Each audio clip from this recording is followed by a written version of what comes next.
In Victorian London, women who sold their bodies weren't just risking their reputation, they risked being strapped down and forcibly examined with steel instruments by male doctors, and that was the legal part. Quick subscribe reminder if you're a regular. Also, where's everyone at tonight, or morning, or afternoon? Drop your location and time. Got comments from Seattle to Stockholm last time. The time zone thing never stops being weird to me.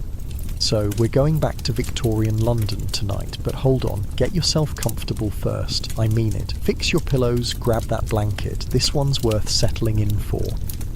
Morning in London, 1865. You're waking up to the taste of coal dust and fog so thick you could scoop it with a spoon. Your eyes adjust to the grey half-light filtering through a cracked window, and immediately you know something's wrong. This isn't your comfortable bed. The straw mattress beneath you crackles with every shift of your weight, probably full of more fleas than actual straw. Something worse.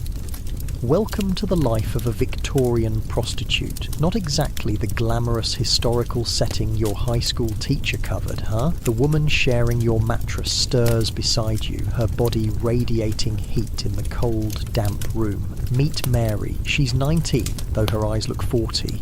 Arrived in London 6 months ago from some tiny village in Yorkshire with dreams of becoming a lady's maid. Yeah, that didn't work out.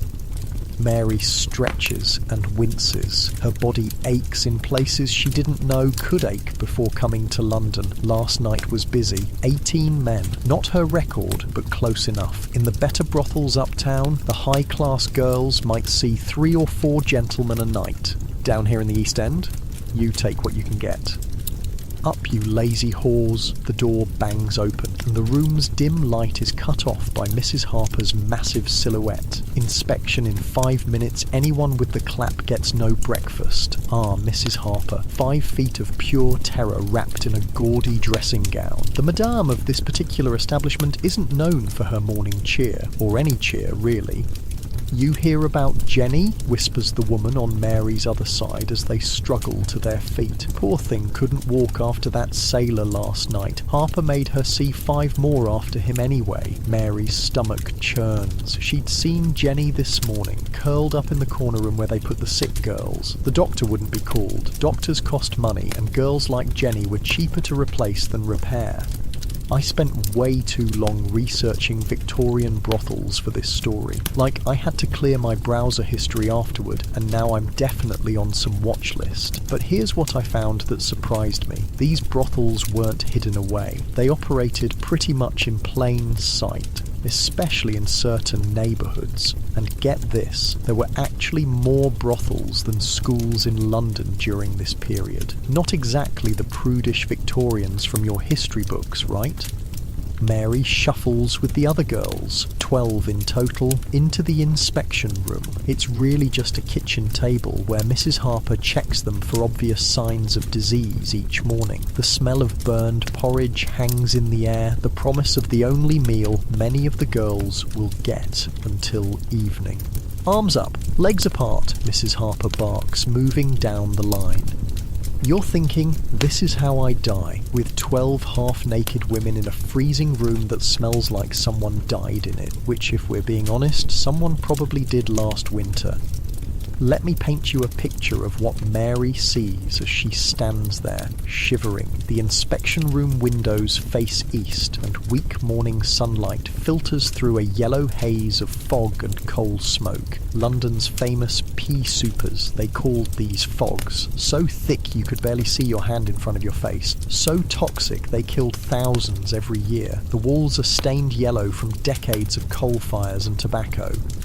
The floorboards are uneven and rotting in places, and there's a suspicious dark patch in the corner that nobody talks about. "You!" Mrs. Harper jabs a finger at a red-headed girl who can't be more than 15. "You're bleeding. Get yourself cleaned up before the morning customers." But Mrs. Harper, it's not "I'm just having my monthly." The slap echoes through the room. Did I ask for excuses? Men don't pay to hear your problems. They pay for a clean hole, so make sure yours is ready. Like I said, Mrs. Harper isn't exactly running for Mother of the Year. I found this journal entry from an actual brothel worker from the 1860s. She wrote, "Some nights I see so many men I lose count. My body feels hollow, like they've scraped out everything inside me that made me human. Kind of puts our bad days at the office in perspective, doesn't it?"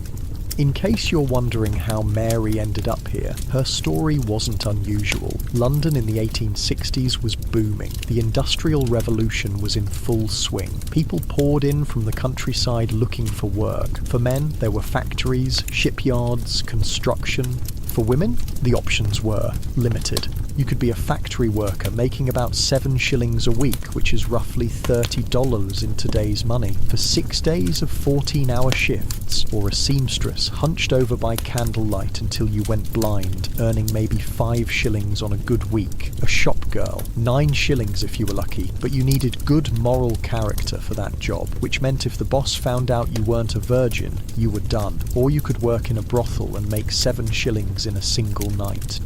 Mary hadn't planned on this life. She'd arrived at the docks 6 months earlier with £3 saved up, her life savings, and a letter of recommendation for a position as a housemaid that turned out to be for a house that didn't exist. "Fresh off the boat, aren't you, love?" a man had said, appearing beside her as she stood crying on the dock. "I know someone who could help a pretty girl like you." 3 hours later, she'd met Mrs. Harper. 3 hours and 10 minutes later, she'd met her first customer. After inspection, Mary pulls on her work clothes, a cheap imitation of what the fashionable ladies are wearing uptown, but cut lower in the bust and higher at the ankle. The fabric is rough against her skin, probably some kind of wool blend that's been worn by a dozen girls before her. Everything in this place gets recycled, even the girls themselves. "You're with Mr. Wallace first," Mrs. Harper tells her, checking a grimy notebook. "He likes the Northerners, thinks you're more, what's his word, authentic." She snorts. "After him, you've got 3 regulars and whatever walk-ins come by. Thursday's usually busy. Men getting their fun in before the weekend with the wife?" Mary nods. Mr. Wallace isn't the worst. He's quick, at least, and sometimes brings her a ribbon or a sweet. The thought of the hard candy makes her stomach growl. The porridge from breakfast sits like a lump in her gut, filling but barely edible. It's meant to be cheap and starchy, to keep the girls going through long nights with minimal expense. "Hey," a voice whispers behind her. It's Betsy, the closest thing Mary has to a friend here. "I saved you this from yesterday." She slips Mary a slightly wrinkled apple. Its skin dull, but the fruit still firm. Mary's eyes widen. Fresh fruit is a luxury here. "Where'd you get this?" "That solicitor, the one with the birthmark. His wife packed him lunch and he gave it to me. Said I was too skinny." They share a dark laugh. Men like the solicitor come here and pay to use their bodies, then get concerned about their diets. The absurdity isn't lost on them. The house begins to stir as the first customers arrive. It's mostly working men at this hour. Labourers stopping by before their shift, shopkeepers slipping away while their apprentices mind the store, clerks who told their wives they had an early meeting. Mary takes a bite of the apple, savouring the burst of sweetness. Little pleasures, that's what keeps you going in a place like this. Wait, you think I'm making this up? The apple thing? Nope. I actually found this detail in a diary from a reformer who interviewed women in these brothels in the 1850s.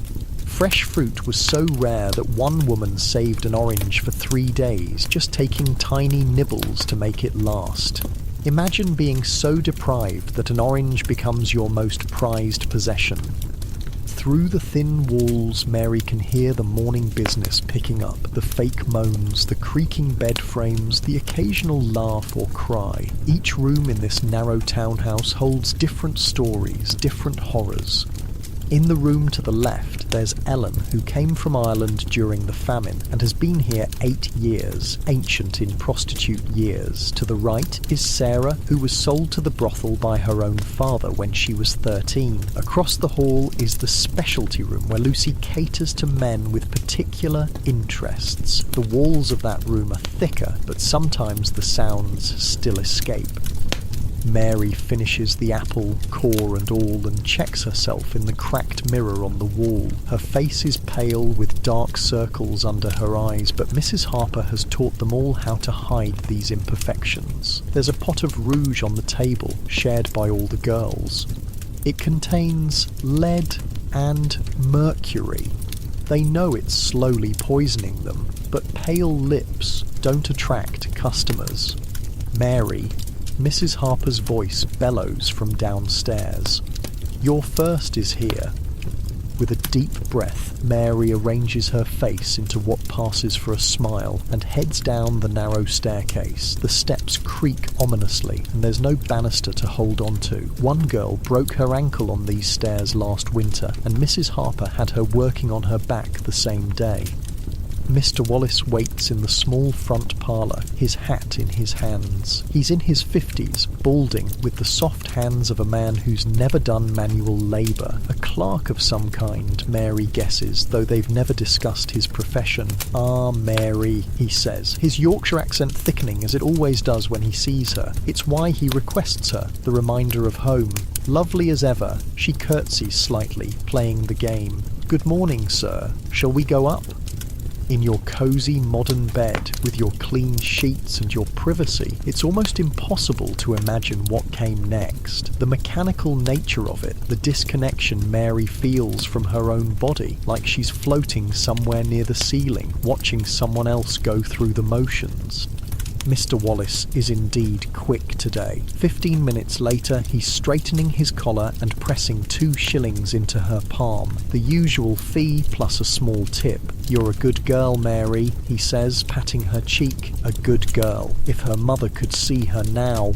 Once he's gone, Mary has 17 minutes before her next appointment. Just enough time to use the shared basin to wash, to fix her hair, to pretend she's someone else for a moment. This was the reality for tens of thousands of women in Victorian London. Not the glamorous courtesans you might see in movies, draped in silk and entertaining dukes. Those existed too, the high-class prostitutes who might see one wealthy client a night in luxurious surroundings. But for every one of those, there were hundreds of Marys working in cramped, disease-ridden brothels or walking the streets. Funny thing about Victorian London, it was so crowded, so chaotic, that whole neighbourhoods could exist in plain sight while remaining invisible to respectable society. The East End, where Mary's brothel stands, might as well be on another planet from the fashionable West End, though they are only a few miles apart. In the afternoon, after 6 more men, a quick mental calculation tells you that's 7 so far today, and the evening rush hasn't even started. Mary gets a rare hour of freedom. Mrs. Harper allows the girls short excursions, partly as a reward, partly because men sometimes like to pick up women on the street rather than visit a brothel directly. Mary wraps herself in her shawl, the early spring air still carrying winter's bite. The streets of Whitechapel teem with life, vendors hawking everything from hot eels to second-hand boots, children darting between legs on mysterious errands, men and women of every description going about their business. "Oi, Mary," calls a familiar voice. It's Tom, a street vendor who sells roasted chestnuts in winter and fruits in summer. "Looking peaky today, love? Have one on me." He tosses her a small, wrinkled apple, similar to the one Betsy gave her. Mary catches it with a genuine smile. "Thanks, Tom. How's business?" He shrugs expressively. "Can't complain. Well, I could, but who'd listen?" These small interactions, Tom, the baker who sometimes slips her a stale roll, the seamstress who fixes her dresses for free, they're what keep Mary tethered to humanity, reminders that not everyone sees her as just a body to be used. She wanders toward the Thames, the great river that bisects London like a dirty brown snake. The smell hits her before she sees it, a putrid mixture of sewage, industrial waste, and things better not contemplated. Still, it's oddly peaceful here, watching the boats navigate the churning waters. A young woman stands at the edge of a pier, looking down into the murky depths. Something in her stance makes Mary pause. The woman sways slightly, leaning forward.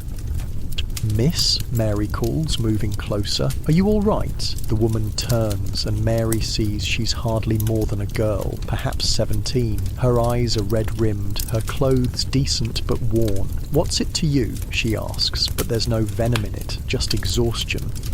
"Nothing," Mary admits. It's not worth it. Whatever it is." The girl laughs, a hollow sound. "Easy for you to say. You've got work." Her gaze flicks over Mary's attire, the slightly too bright colours that mark her profession. "This kind of work you don't want," Mary says quietly. For a moment, they stand in silence. Two women on the edge, one of the river, both of society.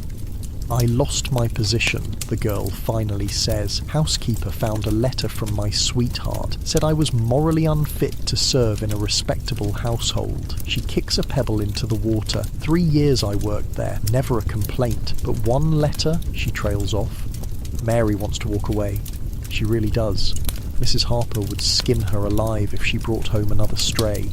But she remembers her first day in London, how close she came to this same pier, this same decision. "There's a charity place," she says hesitantly. "Urania Cottage in Shepherd's Bush, for women who need a fresh start. That writer fellow runs it. Dickens." The girl looks at her suspiciously. "Why would they take me?" "Because that's what they do. Look, I'm not saying it's paradise, but it's not this." Mary gestures to the river. "And it's not what I do either." You know what's wild? Charles Dickens really did run a home for fallen women called Urania Cottage. He worked with a philanthropist named Angela Burdett Coutts, and they tried to rehabilitate prostitutes and teach them skills so they could find other work. I read Dickens' actual letters about it. He interviewed every woman personally and used their stories in his novels. The dude was problematic in many ways, but he did try to help. The girl seems to consider this. Finally, she steps back from the edge. "Shepherd's Bush, you said?" Mary nods. "Ask for Miss Morley. Tell her..." She hesitates. "Tell her Mary from Mrs. Harper's sent you. It's a small thing, this intervention. One girl saved from the river today doesn't change the system that will push another to the same spot tomorrow. But in a life where Mary has so little control, these tiny choices matter." As she watches the girl walk away, Mary realises she's going to be late. Mrs. Harper doesn't tolerate lateness. The punishment will be extra clients tonight, which means less sleep, which means looking worse tomorrow, which means attracting lower-paying customers, which means it's a vicious cycle that's nearly impossible to break. She hurries back through the crowded streets, dodging carriages and costermongers' carts. London in 1865 is a city of extremes, extreme wealth and extreme poverty, often on the same street. As Mary passes from Cheapside to Spitalfields, the buildings grow shabbier, the smells more pungent, the faces harder. A police officer watches her from a corner, his expression a mixture of contempt and interest. The police generally leave brothels alone. Many officers are regular customers after all, but they enjoy reminding women of the town of their precarious status. "Afternoon, officer," Mary says, keeping her eyes down as she passes. "Bit early to be working, isn't it?" he calls after her. She doesn't respond. Engaging would only encourage him, and she can't afford trouble. Not with the new laws being discussed in Parliament. She's heard whispers about something called the Contagious Diseases Act, which would give police the power to arrest any woman they suspect of prostitution and force her to undergo medical examination. The thought makes her shudder.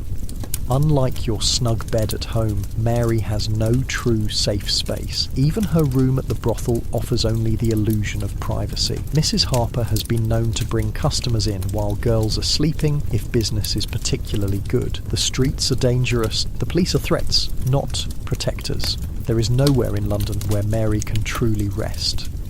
As she approaches Mrs. Harper's establishment, a narrow 3-storey building wedged between a gin shop and a pawnbroker, Mary takes a deep breath. She squares her shoulders and arranges her features into the blank mask she wears for work. She's already calculating how many more men she'll need to see today to make her quota and avoid Mrs. Harper's wrath. Inside, the house is busy. A group of sailors on shore leave has arrived, and the parlour is full of loud voices and laughter. Mrs. Harper spots Mary immediately. "Where the bloody hell have you been?" she hisses, grabbing Mary's arm with fingers like talons. "I've got men waiting and not enough girls." "Sorry, Mrs. Harper, I lost track of time." Lost track of, the older woman's face purples. "You'll lose more than that if you pull this again. Now get upstairs and sort yourself out. Room 3. You've got back-to-backs until midnight. Back-to-backs. No breaks between customers. Just an endless parade of men until midnight. Or more likely until the early hours of the morning." As Mary climbs the stairs, her body already aching from the morning's work, she thinks about the girl at the river. She hopes she makes it to Urania Cottage. She hopes Miss Morley remembers her. She hopes something in this god-forsaken city is actually what it claims to be. In the distance, church bells ring out, marking the hour. 5 o'clock, 7 hours to midnight. If each customer takes 20 minutes, with 5 minutes in between, Mary stops calculating. Some things are better not known. She enters room 3 with its sagging bed and stained wallpaper and begins to prepare for the night ahead. As she does, she wonders, not for the first time, how many women in London are doing exactly the same thing at this exact moment. Thousands, certainly. Tens of thousands, possibly.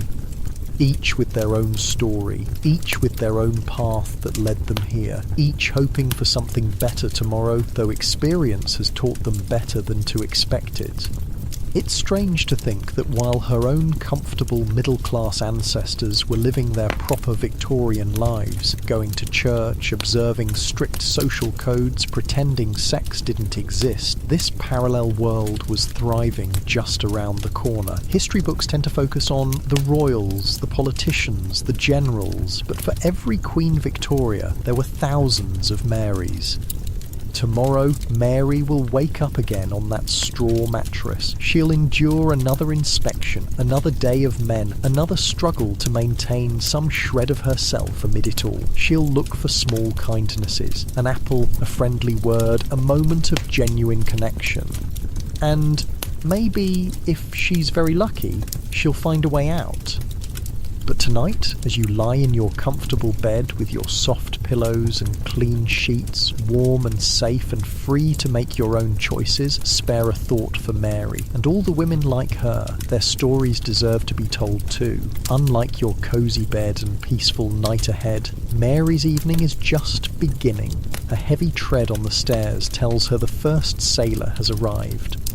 The first night Mary arrived at Mrs. Harper's establishment, she didn't sleep a wink. Not because of the noise, though God knows there was plenty of that. Not even because of the men. There had been 3 that first night, each one a blur in her memory. No, she stayed awake because she was afraid of the other girls.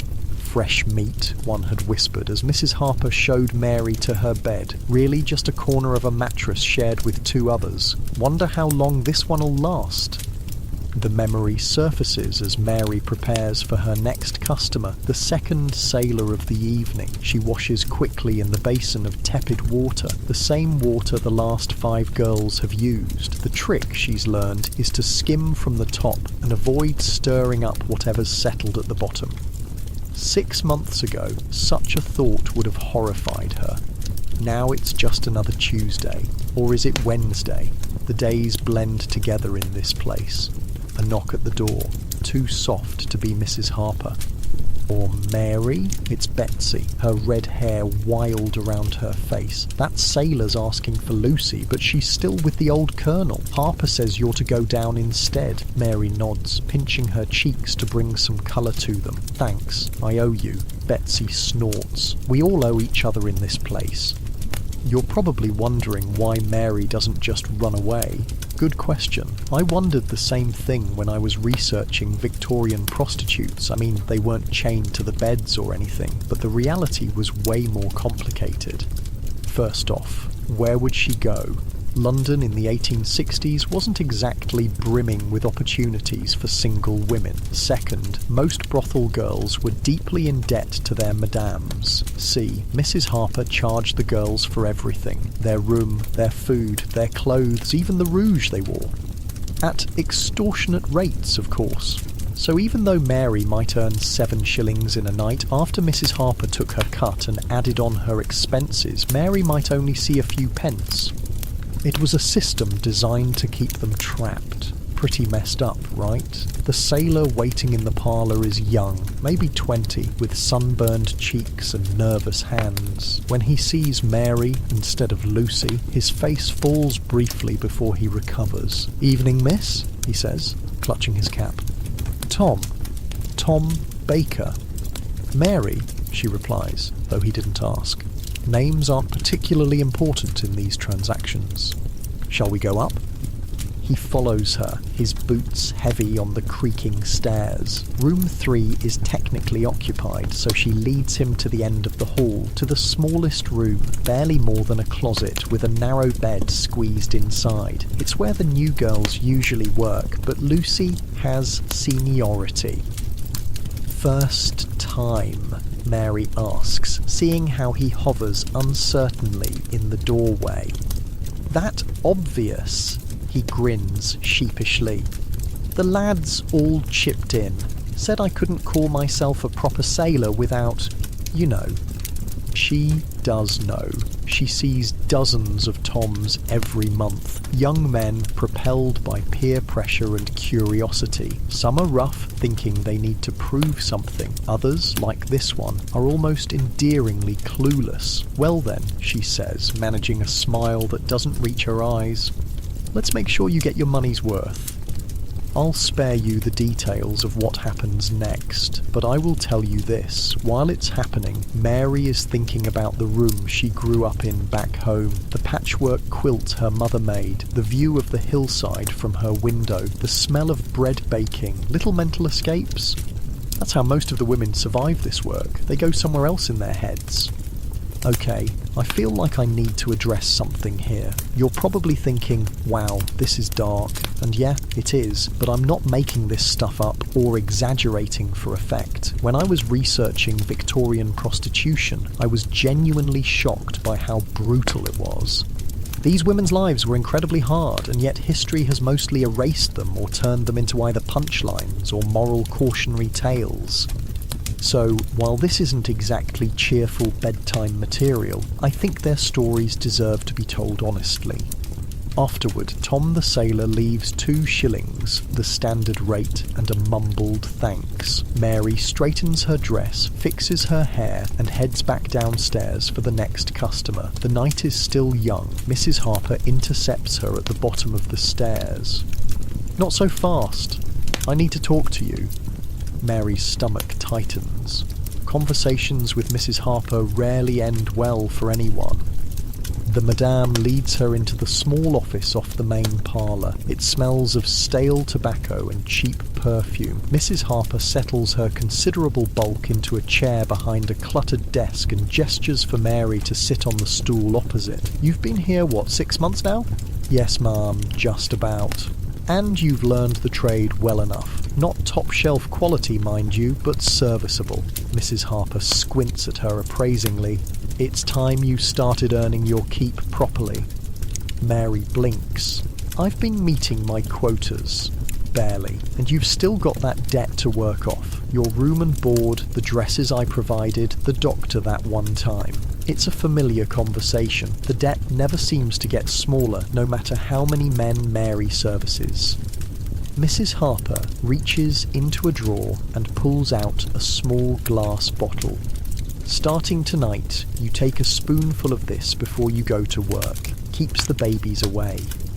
Mary stares at the murky liquid. She's heard of such concoctions. Herbs, chemicals, who knows what else. Some of the girls say they work. Others ended up doubled over in pain, bleeding for days. And, Mrs. Harper continues, you start taking specialty customers.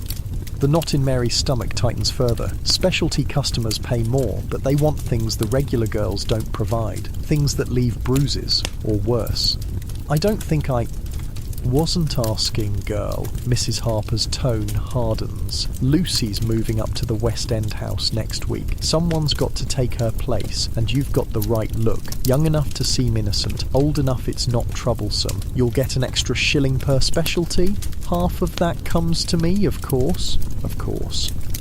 Back in your comfortable bed, it's probably hard to imagine what Mary's feeling right now. The crushing weight of knowing things are about to get worse, not better. The lack of any real choice in the matter. The desperate calculation of whether this new arrangement will at least help her pay off her debt faster. Mary takes the bottle reluctantly. Yes, Mum. Good girl. Now, I've got a gentleman arriving at 9 who's paid for something special. I'll send him up to the Red Room. You be there, ready by 8:30. The Red Room. Even the name makes Mary's skin crawl. It's on the top floor, away from the regular rooms, with thick walls and strange implements hanging on them. What kind of specialty does he want? Mrs. Harper's smile doesn't reach her eyes. He likes to play schoolmaster, discipline and all that. Bring tears if you can. He pays extra for those. When Mary returns to her shared room to prepare, she finds Betsy already there, applying rouge to her cheeks. Harper's moving me to specialties, Mary says quietly, sitting on the edge of the mattress. Betsy pauses, the rouge pot hovering mid-air. Already? Must be desperate with Lucy leaving. She sighs. Which ones? Or schoolmaster tonight. Don't know about the rest yet. Could be worse. The schoolmaster types usually just want to lecture and spank a bit. It's the quiet ones you have to watch for. Betsy resumes applying her makeup. I had a judge last week. Wanted to sentence me for my crimes. Made me beg for mercy and everything. Mary shudders. How do you get through it? Betsy shrugs, but her eyes are kind. Same way we get through everything else in this godforsaken place, 1 hour at a time. She picks up a small tin from the table. Here, rub this where you think he'll hit. Numbs the skin a bit. Mary takes the tin gratefully. Thanks. Oh, and Mary, if he wants to use his cane, make sure he stays below the ribs. I had a girl in Liverpool who took a bad hit to the kidney, pissed blood for a week.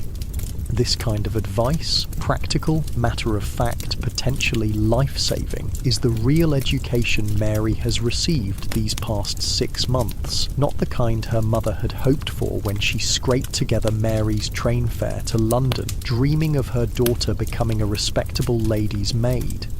I found an actual training manual for Victorian madams while researching this. It advised them on how to prepare new girls for specialty work, their euphemism for fetishes and rough treatment. The manual recommended starting with mild disciplines before moving on to more elaborate scenarios. It's unnerving how businesslike they were about it all. At 8:30, Mary enters the Red Room and begins to prepare. She changes into the costume hanging on the door hook, a mockery of a schoolgirl's uniform, the skirt scandalously short, the white blouse nearly transparent. The outfit looks as though it's been worn by dozens of girls before her. The fabric worn thin in places, stains that never quite washed out. The room itself is sparsely furnished. A straight-backed wooden chair, a small desk, a narrow bed with leather straps attached to the posts. The walls are painted a deep crimson, not to make the room feel warm or inviting, but to hide stains. Mary knows this because Mrs. Harper had mentioned it once, casually, as though discussing the weather rather than blood.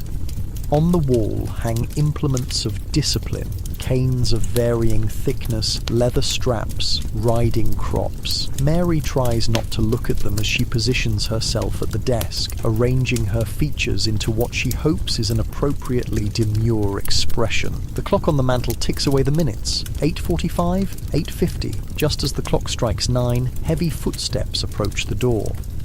The man who enters is not what Mary expected. She'd imagined someone older, severe-looking. Instead, he appears to be in his 30s, well-dressed, with a pleasant face and gentle eyes, the kind of man you'd pass on the street without a second glance, the kind who might have a wife and children at home, who attends church on Sundays, who is respected in his community.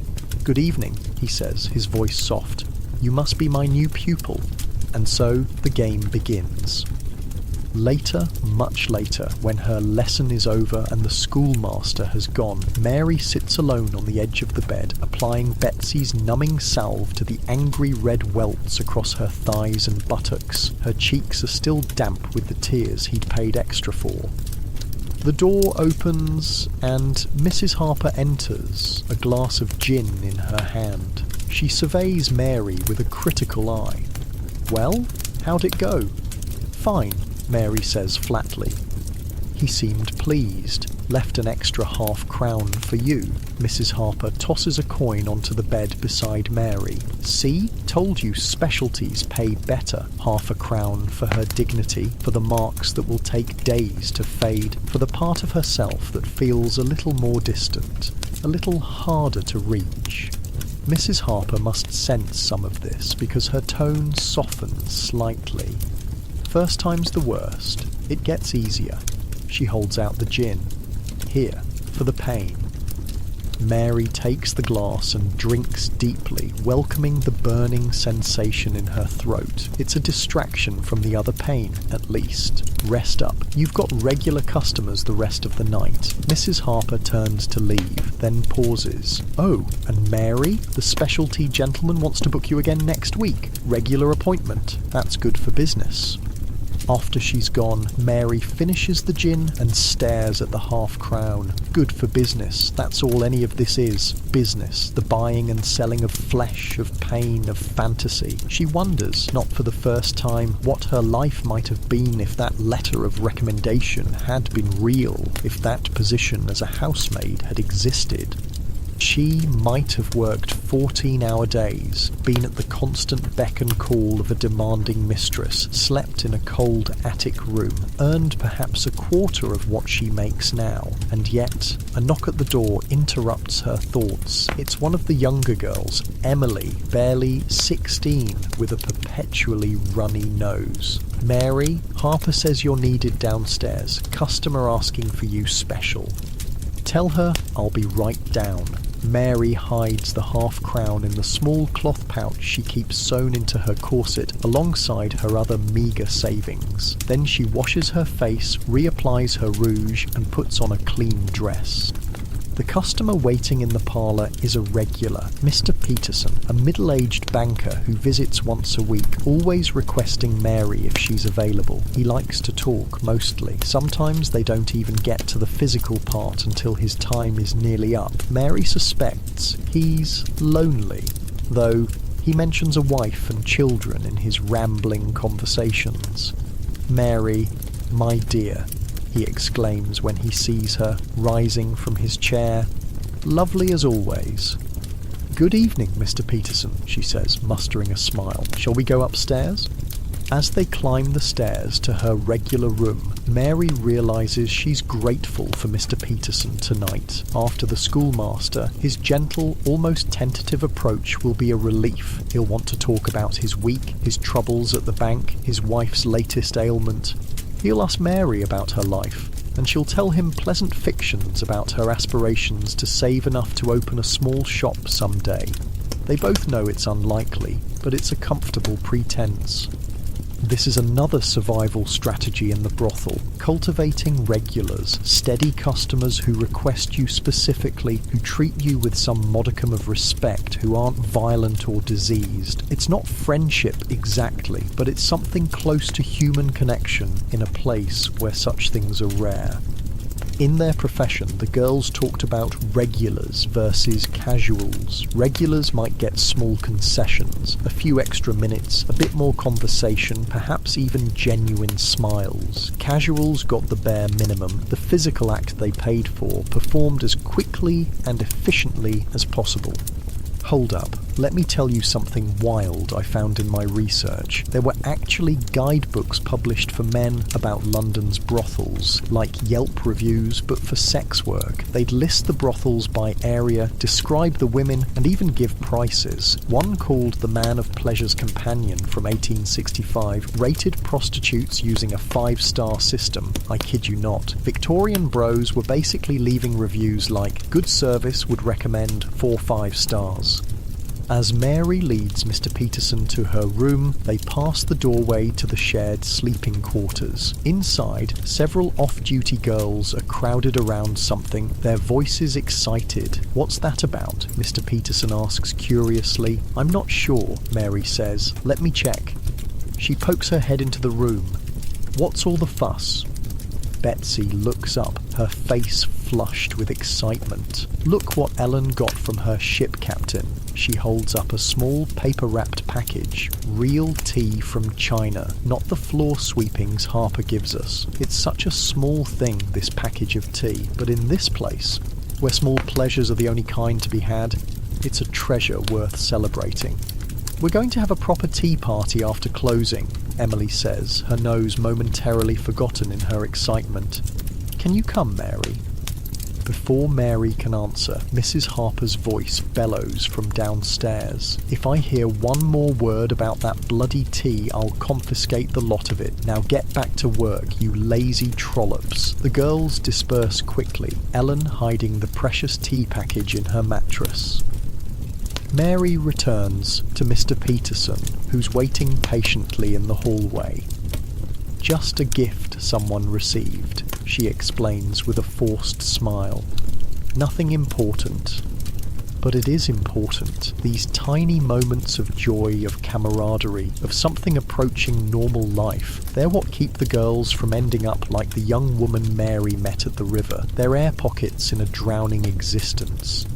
Mr. Peterson's session goes as expected, more talking than anything else. He seems distracted tonight, mentioning problems at the bank, worries about his position. Mary makes sympathetic noises at appropriate intervals. This too is part of the job, being whatever the customer needs you to be. Lover, confessor, therapist, punching bag.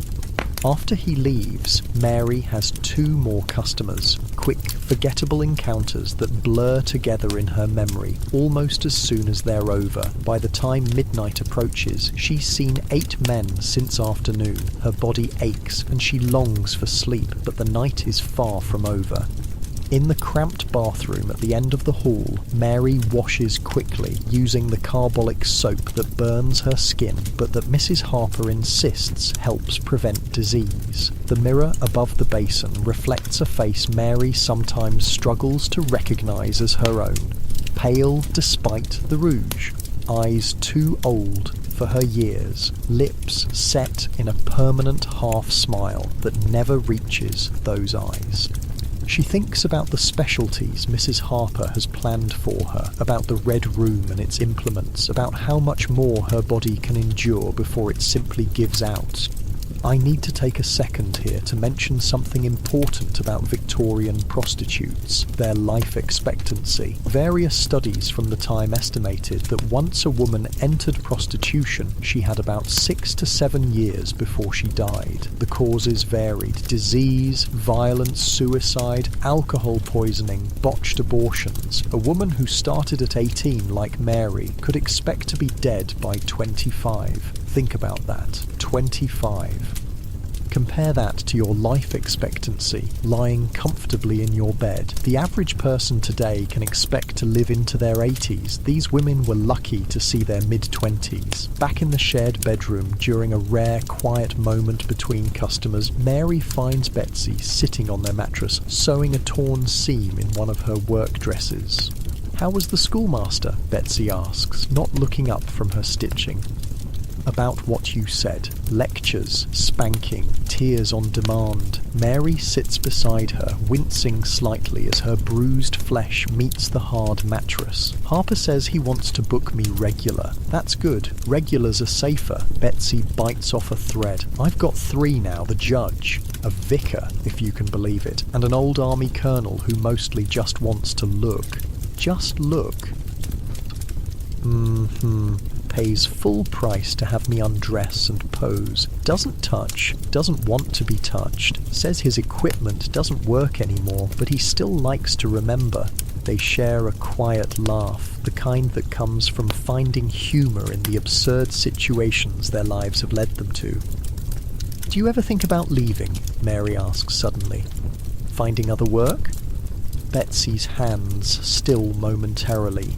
Sometimes, but where would I go? Factory work pays half what we make here, and they work you twice as hard. Domestic service? No respectable household would take me now. She resumes her sewing. Besides, I've got Harper's debt to pay off. Do you think we ever will? Pay it off, I mean. Betsy doesn't answer right away. When she does, her voice is soft.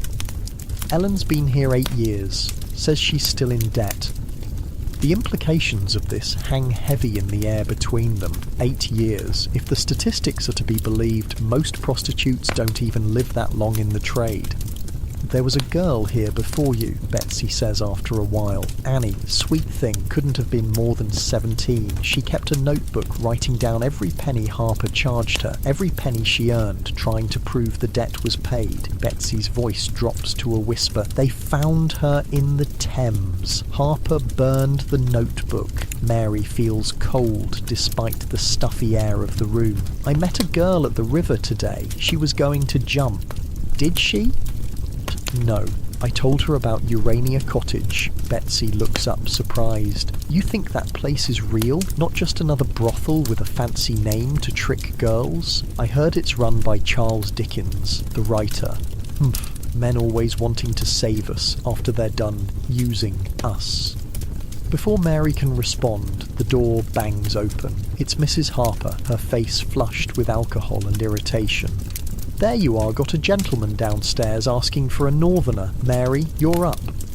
As Mary rises to answer the call, Betsy catches her hand briefly. Be careful and save me some of that tea for later. Mary nods, squeezing Betsy's hand in return. Then she straightens her dress, fixes her smile in place, and heads downstairs to meet customer number 9 of the day. The night is still young, and in Mrs. Harper's establishment, the work never really ends. Mary wakes to the sound of someone retching. It's Emily, bent over the chamber pot in the corner, her thin body convulsing as she empties what little is in her stomach. Again, Betsy murmurs, her voice thick with sleep. Mary nods, rubbing her eyes. Emily's been sick for 3 mornings running now. They all know what it likely means, though no one says it aloud. Dawn is just breaking, grey light filtering through the grimy window. In a respectable household, the maids would have been up for hours already, lighting fires, preparing breakfast, polishing silver. In Mrs. Harper's establishment, mornings are for sleep, the precious few hours when the house is quiet and the girls can rest their bodies, but not today.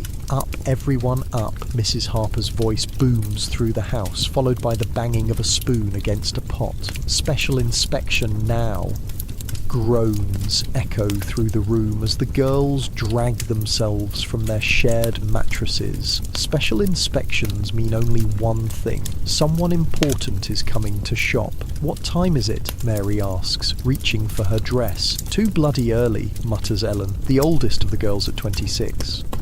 Her face is lined despite her youth, her once pretty features hardened by years in the trade. Mary's entire body aches from yesterday's work. The bruises from the schoolmaster throb dully, and a new pain has appeared in her lower back. She ignores it, as she ignores most pains these days. Pain is a constant companion in this life. Acknowledging each new ache would be like greeting every person on a crowded London street. The girls file downstairs to the kitchen, where Mrs. Harper waits with her ledger and a scowling doctor, a small ferrety man with yellowed teeth and quick hands. Line up, she orders. Dr. Winters is checking for the clap and other nasties. Anyone hiding symptoms gets a week in the cellar. The cellar. Mary suppresses a shudder. She's never been sent there, but she's heard the stories. No light, little food, rats that grow bold enough to nibble on sleeping girls. Speaking of rats, I found this wild detail in my research. In some London brothels, the rats got so comfortable around humans that they'd actually climb on the beds while people were, doing the deed. One diary mentioned a customer screaming when a rat ran across his bare back. The prostitute just laughed and said, "That's just Bertie, he lives here same as us." Dr. Winter's examinations are cursory but invasive, his breath reeking of gin despite the early hour. The girls have learned to stare at a fixed point on the wall to disconnect from their bodies during these inspections. It's the same skill they use with customers, the same mental escape. "This one's brewing something," Dr. Winters says when he reaches Emily, prodding her abdomen with stubby fingers. "Pregnant, most like." Mrs. Harper's face darkens. "You sure?" Early days yet, but the signs are there. Morning sickness, tenderness here. He pokes Emily again, causing her to wince. 2 months, I'd wager. Emily's face crumples. A baby means no work. No work means no income. No income means deeper debt to Mrs. Harper, or worse, dismissal. And for a pregnant prostitute with no family or friends, dismissal is practically a death sentence. "Please, Mrs. Harper," Emily begins, tears streaming down her pale cheeks. "I can still work for a while, and then maybe—" "Shut it," Mrs. Harper snaps. "We'll deal with you later." She turns to Dr. Winters. "The rest? Healthy enough. That one's got a chest cough starting." He points to Betsy. "And this one?" His fingers linger on Mary's shoulder. "Some interesting bruising. Special customer." "Not your concern, doctor." Mrs. Harper hands him a few coins. "Same time next week?" After the doctor leaves, Mrs. Harper addresses the assembled girls. "Right. Got a special visitor today, Lord Pembroke's son, looking to sample the wares before deciding if he wants to be a regular patron." A ripple of interest passes through the group. Aristocracy. They don't often get nobility at Mrs. Harper's. The establishment isn't high class enough. The West End houses, with their silk sheets and French champagne, usually cater to the lords and ladies who like to slum it occasionally. He'll be wanting to see all of you, so look your best. Ellen, help Emily clean herself up. Can't have her puking while his lordship's here. Betsy, do something about that cough. Mary, Mrs. Harper's gaze lingers on her. The young lord has a fondness for innocence. Play up that country girl act of yours. After breakfast, watery porridge and stale bread, the house erupts into a flurry of preparation. Dresses are mended, hair is arranged, faces are painted. The limited supply of hot water becomes a precious commodity, with the girls bargaining for a share. "You can have 3 minutes if you'll lend me your blue ribbon," Mary tells Betsy. "Deal, but I want it back clean. Last time you returned it with, well, I don't want to know what that was." In the cramped room they share, Mary and Betsy help each other dress, a dance they've performed countless times before. It's intimate in a way that has nothing to do with their profession. The careful fastening of buttons, the gentle tugging of laces, the quiet murmurs of too tight and just right. "Heard anything more about Emily?" Mary asks as Betsy pins her hair. "Harper's furious, says she'll have to send her to Mother Blackwood if she can't take care of it soon." Mother Blackwood, another name that inspires dread, the old woman living near the docks who helps girls take care of unwanted pregnancies. Some return, many don't. She can't go there. You heard what happened to Sarah. Betsy's hands still in Mary's hair. Sarah had been a friend, a girl from Manchester with a quick laugh and clever fingers for picking pockets when customers fell asleep. Mother Blackwood's ministrations had left her bleeding so heavily that even Dr. Winters couldn't stop it. They'd found her cold the next morning, the sheets soaked through. "Maybe we can help her," Mary suggests. "Pool our savings, find somewhere safer." Betsy resumes her pinning. "Maybe, but Harper would still charge her for the lost time. You know how it works." Mary does know. The brutal arithmetic of their lives leaves little room for charity or kindness. Every gesture of help comes with a cost, and they're all already drowning in debt. their conversation is interrupted by Mrs. Harper's shout from below. "He's here places, everyone!" The young lord, whose title, they soon learn, is Viscount Halford, is a slender young man of perhaps 22, with the soft hands and clear complexion of someone who's never had to work for his supper. He surveys the girls lined up in the parlour with the same critical eye he might use to assess horses at auction. "This is all?" he asks Mrs. Harper, sounding disappointed. "Only my very best for you, my lord," she simpers. "Each one specially selected. Perhaps if you told me your particular interests?" The Viscount's gaze settles on Mary. "That one. She looks untouched somehow." Mrs. Harper beams. "Ah, Mary, excellent choice, my lord. Fresh from the countryside, still has that innocent quality about her. Shall I send her up to our finest room?" "No," he says, still staring at Mary with unsettling intensity. "I want to speak with her first, alone." Mrs. Harper hesitates for only a moment before ushering the other girls from the room. "Of course, my lord. Take all the time you need." When they're alone, the Viscount gestures for Mary to sit beside him on the worn sofa. "You're not really from the countryside, are you?" Mary blinks, surprised by the direct question. "I am, actually. Yorkshire." He studies her face. "And how long have you been in this profession?" 6 months, my lord." He laughs, a sharp, unpleasant sound. "Don't call me that. Not here. It's Richard. Yes, Richard." He leans closer, and Mary forces herself not to recoil at the smell of expensive cologne mixed with stale wine. "Tell me, Mary from Yorkshire, do you enjoy your work?" It's a question customers rarely ask, and one that has no safe answer. Say yes, and she's a wanton woman deserving of whatever rough treatment he might dish out. Say no, and she risks angering both the customer and Mrs. Harper. "I enjoy pleasing others," she says carefully, the rehearsed answer they all use for such inquiries. Richard laughs again. "How diplomatic. I suppose that's better than the truth." He reaches out, tracing a finger along her jawline. "You're quite pretty, in a common sort of way. My father says I should stick to my own kind, but where's the excitement in that?" Mary remains still under his touch, her face a practised mask of mild interest. Inside, her mind is calculating.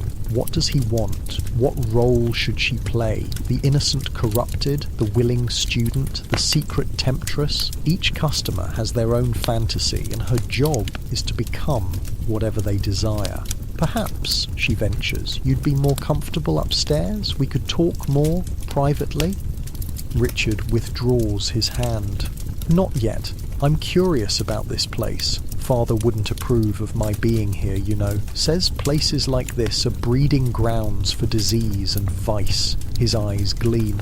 "But then, Father's a hypocrite. I've seen the entries in his account books. Charitable donations to addresses in Soho that I happen to know are high-class brothels." Mary nods sympathetically, though her attention is partly on the clock ticking on the mantelpiece. Time spent talking is still charged to the customer, but Mrs. Harper expects the girls to move things along to the more profitable activities quickly. As if reading her thoughts, Richard says, "Don't worry about the time. I've paid for the entire morning. We can talk as long as I want." The entire morning. Mary's heart sinks. She'd hoped to catch a few hours of sleep after the Viscount's visit before the afternoon customers arrived. Now that seems unlikely. "Tell me about the other girls," Richard demands suddenly. "That blonde one looked ill." "Emily, she's just tired, my lord." "Richard, we all are." "And the red-haired one, she has an interesting face." "Betsy, she's from Liverpool, clever with numbers." Richard leans back, watching Mary with those unsettling eyes. "You care about them, don't you? How unusual in a place like this. I'd have thought it would be every whore for herself." The crude word lands like a slap, though Mary's expression doesn't change. "We look after each other when we can?" Richard stands abruptly. "Show me your room. Not the one they've prepared. Your actual sleeping quarters." Alarm flickers through Mary. Mrs. Harper would be furious if she took a client, especially one as highborn as the Viscount, to the squalid room she shares with the other girls, but refusing him directly could be just as dangerous. I'm not sure Mrs. Harper would... Mrs. Harper has been paid handsomely for my discretion. His voice hardens. The room, now.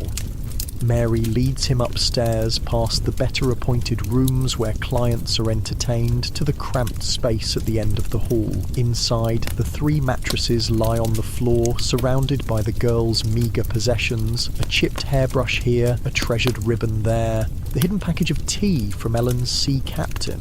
Richard surveys the room with open curiosity, picking up items and examining them before setting them down carelessly. So this is how you live, like animals in a pen. Mary says nothing, watching as he moves around the space that, despite its squalor, is the closest thing to home she has in London. And this is your bed? He gestures to the mattress where Mary's worn shawl lies. I share it, with Betsy and Emily. Share it? He looks genuinely surprised. All 3 of you? How do you sleep? However we can, on our sides, mostly. Richard sits on the edge of the mattress, testing its firmness, or rather, its lack thereof. It's lumpy, yes. And cold, I imagine. In winter, less so now that it's spring. He pats the space beside him. Sit, please. Mary complies, maintaining a careful distance between them. The mattress sags under their combined weight, gravity pulling them slightly toward each other. Have you ever been with someone like me before? Richard asks. Nobility, you mean? Not directly. Directly? Mary chooses her words carefully. Sometimes gentlemen of rank visit Mrs. Harper's, but they usually request the more experienced girls. Richard nods thoughtfully. Then, without warning, he reaches out and takes her hand, turning it over to examine her palm. Working hands, he murmurs. Despite the rouge and powder, you can't hide these. Mary resists the urge to pull away. Her hands are indeed rough, chapped from washing in harsh soap, nails broken and uneven, calluses forming where they never existed during her country life. My mother would be horrified, Richard continues, still holding her hand. She believes people like you choose this life out of moral weakness, that you prefer vice to honest work. He looks up, meeting Mary's eyes. Is that true? Again, that impossible question. Mary takes a risk. Does it matter? You're still here. For a moment she fears she's overstepped, but then Richard laughs, a genuine sound this time. Touché, Mary from Yorkshire. Indeed I am. He releases her hand. I've decided I don't want to couple with you today. Relief floods through Mary, though she keeps her expression neutral. As you wish. Instead, I want to watch. Watch? You and the redhead, Betsy. I want to watch you together. Mary's stomach tightens. It's not an unusual request. Some customers prefer to observe rather than participate, but involving Betsy would mean splitting the fee, and Mrs. Harper would still take her full cut from both of them. Betsy might be with another customer, she says. I've already arranged it with your Mrs. Harper. She'll be up shortly. Richard settles himself more comfortably on the mattress. Don't worry. You'll both be paid. I'm not a complete cad. Before Mary can respond, the door opens and Betsy enters, her expression resigned. She's clearly been informed of the arrangement. My lord, she curtsies slightly. Richard, please. Mary and I were just discussing the sleeping arrangements in this charming room. Perhaps you could join us? I'm going to skip ahead here, past what happens next. Not because I'm squeamish, but because the reality of what the Viscount asked them to do isn't something I want to dwell on. What matters is that they did it because they had no real choice. They performed for his entertainment as they'd been taught to do, and when he finally left, they didn't talk about it. Some experiences are better left unacknowledged. After the Viscount's departure, Mrs. Harper is practically giddy with satisfaction. He's paid for weekly visits, and he specifically requested both of you again. Do you know what this means? It means more money for Mrs. Harper and harder work for Mary and Betsy. But they nod and smile appropriately, playing their parts in this particular theatre. You've both earned a rest, Mrs. Harper continues, unusually generous in her good mood. Take 2 hours, then be ready for the afternoon customers. 2 whole hours of freedom. It's an unexpected luxury, and Mary intends to use every minute of it. She and Betsy retreat to their shared room, where they find Emily curled on her mattress, her face tear-stained. Harper says I have a week, she says, without preamble. Either it's gone by then, or I'm gone. Betsy sits beside her, stroking her hair. We'll figure something out. Mother Blackwood. No, Mary interrupts firmly. Not her. We'll find another way. Emily looks up, hope flickering briefly in her swollen eyes. How? Mary and Betsy exchange glances. They both know there are limited options, and none of them good, but they've also been saving. Small coins hidden in mattresses, in loose floorboards, sewn into the linings of their clothes. Not enough to buy freedom, but perhaps enough to buy a chance. Leave it to us, Betsy says. Just rest now. While Emily drifts into an uneasy sleep, Mary and Betsy sit by the window, voices lowered.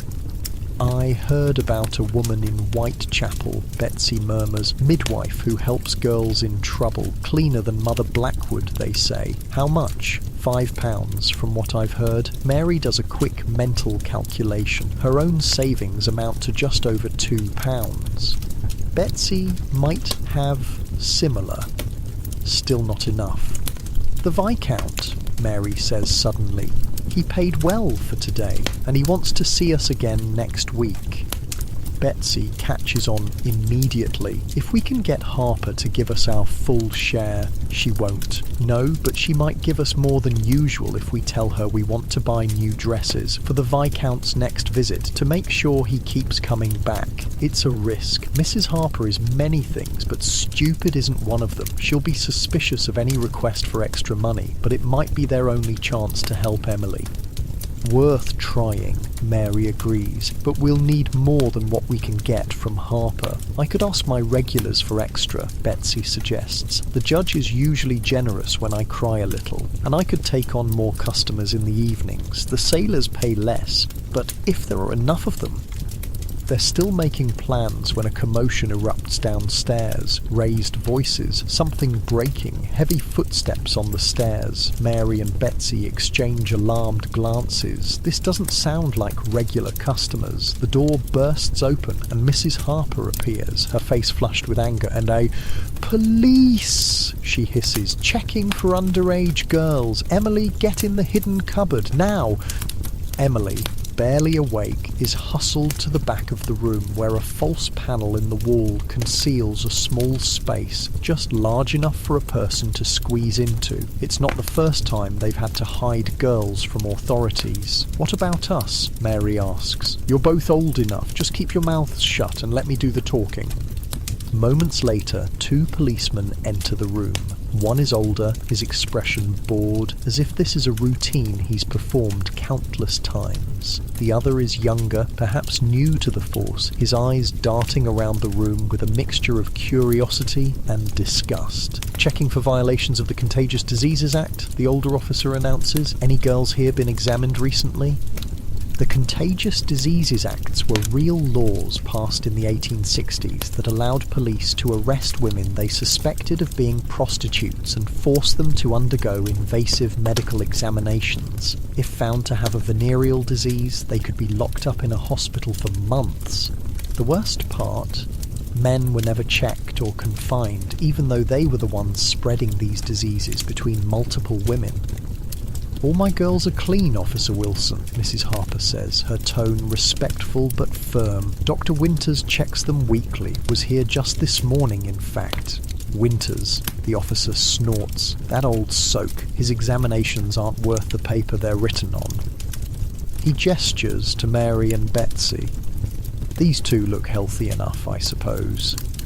The younger officer steps forward. What about the rest? We had reports of 12 women working here. Exaggerations, Mrs. Harper says smoothly. I run a respectable house, just these two and a couple more who are out running errands. The young officer seems about to argue when a call comes from downstairs. Wilson, got something you should see, the older officer sighs.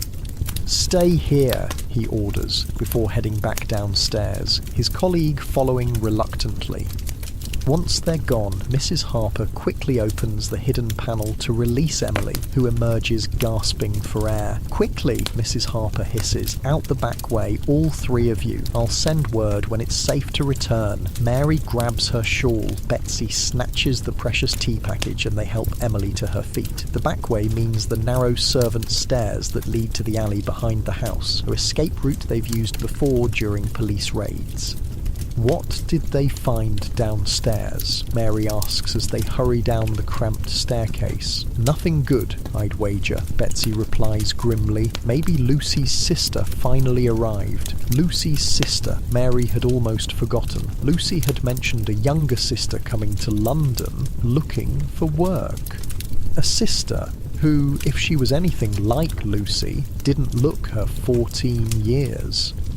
Outside, the alley is damp and smells of things best not identified. They hurry along, supporting Emily between them, heads down to avoid eye contact with anyone they pass. Where are we going? Emily asks, her voice weak. Mary and Betsy exchange glances. They have precious little money on them. Just the coins from the day's work so far. Not enough for lodgings, barely enough for food. I know a place, Betsy says finally. Woman I knew from Liverpool runs a coffee shop near the docks. She lets girls shelter in her storeroom sometimes when things get hot. It's not much of a plan, but it's all they have as they navigate the winding streets of East London. Mary can't help but wonder if this is the moment, the chance to break free from Mrs. Harper's, to find another path. But freedom requires money, and the little they have won't last long in a city that devours the poor. For now, though, they're together, 3 women against the world, bound by circumstance and something approaching friendship. In the brutal calculus of their lives, that counts for something. The coffee shop, when they reach it, is little more than a hole in the wall, a narrow storefront, wedged between a butcher's and a pawnbroker's. Inside, it smells of burnt coffee beans and old grease, but it's warm and relatively clean. The woman behind the counter, stout, grey-haired with knowing eyes, takes one look at them and gestures toward a curtained doorway at the back. Trouble at Harper's? Betsy nods. Police? Usual sort or something worse? Not sure yet. The woman sighs. Storeroom's yours till closing, then we'll see. As they settle Emily on a makeshift bed of empty coffee sacks, Mary thinks about the Viscount, about Mrs. Harper, about the police officers who might or might not discover Lucy's underage sister. She thinks about the midwife in Whitechapel who might be able to help Emily if they can scrape together enough money. Mostly, though, she thinks about tomorrow and the next day and all the days after that, days that will likely be filled with the same struggles, the same dangers, the same desperate calculations about how to survive until nightfall. This is the reality of life for women like Mary in Victorian London, not the romanticised version seen in movies or the sanitised version taught in history classes, the raw, unfiltered truth of what it meant to be poor, female, and with few options in a society that valued women primarily as wives, mothers, or objects of desire.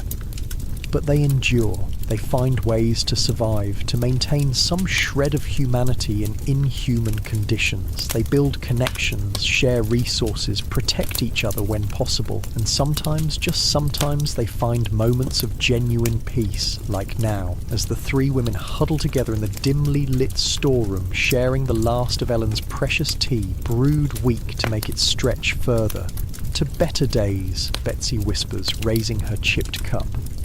To better days, Mary and Emily echo, though none of them quite believe such days will ever come. 3 days pass before word comes from Mrs. Harper that it's safe to return. The message arrives via Tom, the chestnut seller, who finds Mary at the docks where she's been helping unload fish in exchange for a few pennies and the occasional damaged catch too poor to sell but good enough to eat.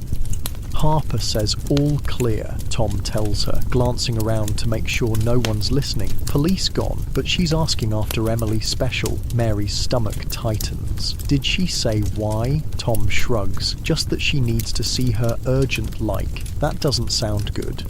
Mary wipes her fish-scaled hands on her already filthy apron and thanks Tom with a worn penny. More than she can afford, but information is its own currency in these streets. She finds Betsy and Emily at the coffee shop where they've been earning their keep by washing dishes and scrubbing floors. Emily looks worse than before. Her face is gaunt, her eyes hollow. The morning sickness has been relentless. Harper wants us back, Mary tells them quietly. Specifically asked for Emily. Betsy's expression darkens. That can't be good. Maybe she's changed her mind, Emily suggests, a flicker of hope in her tired eyes. Maybe she'll let me stay, baby and all. Mary and Betsy exchange glances. They both know better than to expect mercy from Mrs. Harper. In the 3 days they've been gone, they've managed to scrape together almost £3 between them. Still not enough for the Whitechapel midwife, but getting closer. We could run, Mary suggests, not for the first time. Find work in another city, Brighton, maybe, or Manchester. With what money? Betsy asks practically. Train fare for 3 would take everything we've saved. And who'd hire us? We've got no references, no respectable clothes. She's right, and they all know it. The path to escape is narrow and fraught with dangers of its own. I'll go back, Emily says finally. See what she wants. Maybe it won't be so bad. Mary squeezes her hand. We'll all go back. Together. Speaking of sticking together, I feel like I should point out something important about Victorian prostitutes that often gets overlooked. Despite the brutal competition and hard conditions, many of them formed tight-knit communities. They looked out for each other, shared resources, warned each other about dangerous clients. In a world where society had essentially abandoned them, they created their own support systems. It wasn't perfect, but it was something. The return to Mrs. Harper's is tense. The neighbourhood seems unusually quiet, with fewer girls visible on the street corners. The recent police presence has driven much of the trade indoors or to other areas. Mrs. Harper herself opens the door when they knock, a rare occurrence that immediately puts Mary on edge. The Madame's expression is unreadable as she ushers them inside. "About time," she says, her voice oddly controlled. "You've cost me business, disappearing like that." "The police?" Betsy begins. "Left the same day. You could have been back earning your keep instead of whatever gutter you've been sleeping in." Mrs. Harper's gaze fixes on Emily. "You, my office, now." Emily throws a frightened look at Mary and Betsy before following Mrs. Harper down the hall. The door closes firmly behind them. "I don't like this," Mary murmurs. "Me neither," Betsy agrees. "But what can we do?" What indeed? The brutal reality of their situation is that they have precious little agency. Mrs. Harper holds all the power. Their debt, their lodging, their very survival in this city depends on her whims. While they wait, Mary takes stock of the house. It seems quieter than usual, with fewer girls visible. Lucy is nowhere to be seen. Neither is her rumoured underage sister. "Where is everyone?" she asks one of the younger girls, who scurries past with a bundle of soiled sheets. "Half the girls got taken for inspection," the girl replies, barely slowing. "Under the new act, Lucy's sister got shipped back to her parents, and Mrs. Harper's been in a right state saying we're all going to have to work double to make up for lost income." The new act, Mary's heard whispers of it, the Contagious Diseases Act they call it, supposedly designed to control the spread of venereal diseases among military men by examining and treating infected prostitutes. In practice, it gives police unprecedented power to detain any woman they suspect of being a prostitute and force her to undergo invasive examinations. Before Mary can ask more questions, a sharp cry echoes from Mrs. Harper's office. Without thinking, she rushes toward the sound, Betsy close behind. They burst through the door to find Emily backed against the wall, her hand covering her mouth, while Mrs. Harper stands menacingly close. "What's going on?" Mary demands. Mrs. Harper turns, her face flushed with anger. "None of your business, get out!" "She's our friend," Betsy says firmly. "We're not leaving her." For a moment, it seems Mrs. Harper might physically throw them out, but then she sighs, the fight visibly draining from her. "Fine, stay. You'll hear soon enough anyway." She returns to her desk, dropping heavily into the chair. Emily here has a customer, a very special, very particular customer who's requested her specifically, a customer who's willing to pay £50. £50. The sum is staggering. More money than any of them could hope to earn in months, perhaps even a year. "Oh, who?" Mary asks, suspicion gnawing at her. "Duke of Montgomery, or his agent more precisely. The Duke has particular tastes, likes his women pregnant. The more visibly, the better." Emily's hand moves instinctively to her still flat abdomen, "But I'm not showing yet." "You will be by the time he wants you. He's booked you for 3 months from now, with regular visits as you progress." Mrs. Harper's smile is cold. "Congratulations, Emily. You've just become the most valuable girl in this house." The implications sink in slowly. Emily won't be sent away. She won't need the Whitechapel midwife. Her pregnancy, far from being a liability, has suddenly become an asset. But the cost? "And after?" Betsy asks, voicing what they're all thinking. "After she has the baby?" Mrs. Harper shrugs. "That's months away. We'll cross that bridge when we come to it." Which everyone in the room knows means Emily will likely be back to regular work as soon as physically possible. And the baby? Well, unwanted babies in places like this tend to disappear one way or another.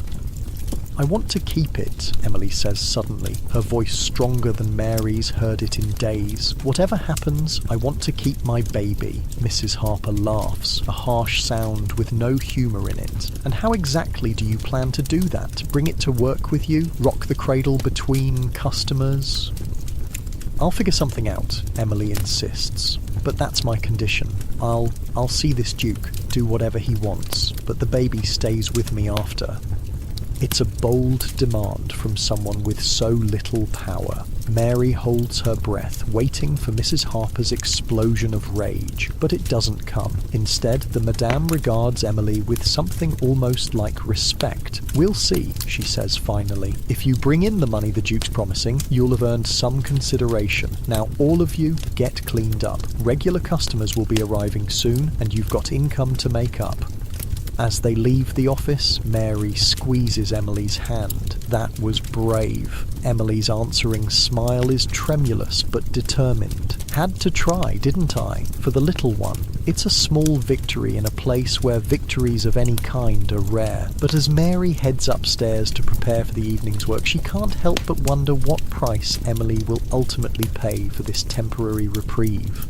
I need to take a moment here to give you some context about the wider world of Victorian prostitution. See, what I've been describing so far, Mary, Betsy, Emily, and the other girls at Mrs. Harper's, they're what would have been considered lower to middle class prostitutes. They work in a brothel, they have limited agency, they service mostly working and middle class men. But there was a whole other world of prostitution in Victorian London. The high-class courtesans who lived in luxurious apartments, wore the finest clothes, and entertained the aristocracy and wealthy businessmen. These women operated in a completely different sphere, though they were still selling the same basic service. Picture this: while Mary is washing in dirty water and preparing to see a dozen sailors in a single night across town in Mayfair, a woman named Clara is soaking in a porcelain tub filled with hot water and perfumed oils. Clara is what's known as a courtesan, a high-class prostitute who serves exclusively wealthy clients. Her apartment is small but exquisitely furnished, with silk curtains, a featherbed, and a wardrobe full of fashionable gowns. She sees at most 2 clients a day, sometimes only 1, and they pay handsomely for the privilege of her time. Today, Clara is preparing for a visit from Lord Westmoreland, a regular patron who pays for an entire evening of her company, dinner, conversation, and more intimate activities afterward. She's never been to Mrs. Harper's establishment, never walked the streets, never had to service man after man until she lost count. But she is still, in the eyes of society, a fallen woman. The differences between Clara's life and Mary's are vast, yet both exist within the same system. Both are vulnerable in their own ways. Clara may have silk sheets and champagne, but she is still dependent on the whims of her patrons. If her looks fade, if she contracts a disease, if she offends the wrong person, she could easily find herself in Mary's position, or worse.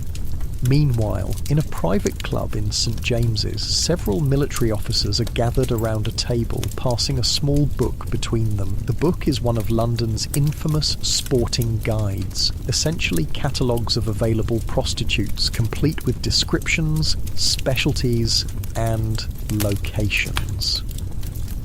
Heard about a new place in Shepherd's Market, one lieutenant says, flipping through the pages.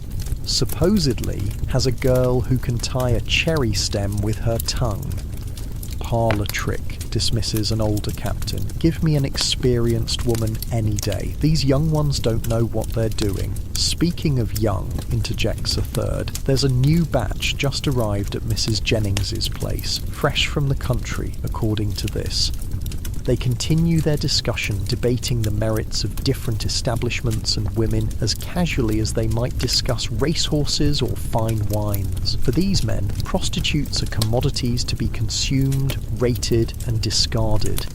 Wait, let me stop for a second. I need to tell you something crazy I discovered while researching this. These sporting guides were totally real. They had names like the Man of Pleasure's Guide and literally reviewed prostitutes like restaurant critics. One actual entry described a woman named Lucy as a splendid creature with the face of an angel and the body of a Venus, though somewhat marred by a slight limp from a childhood accident. They'd include prices, specialties, and sometimes even addresses. Victorian Yelp for sex workers, basically. One of the officers, a Colonel Barrett, has been quiet during this exchange. Now he speaks up.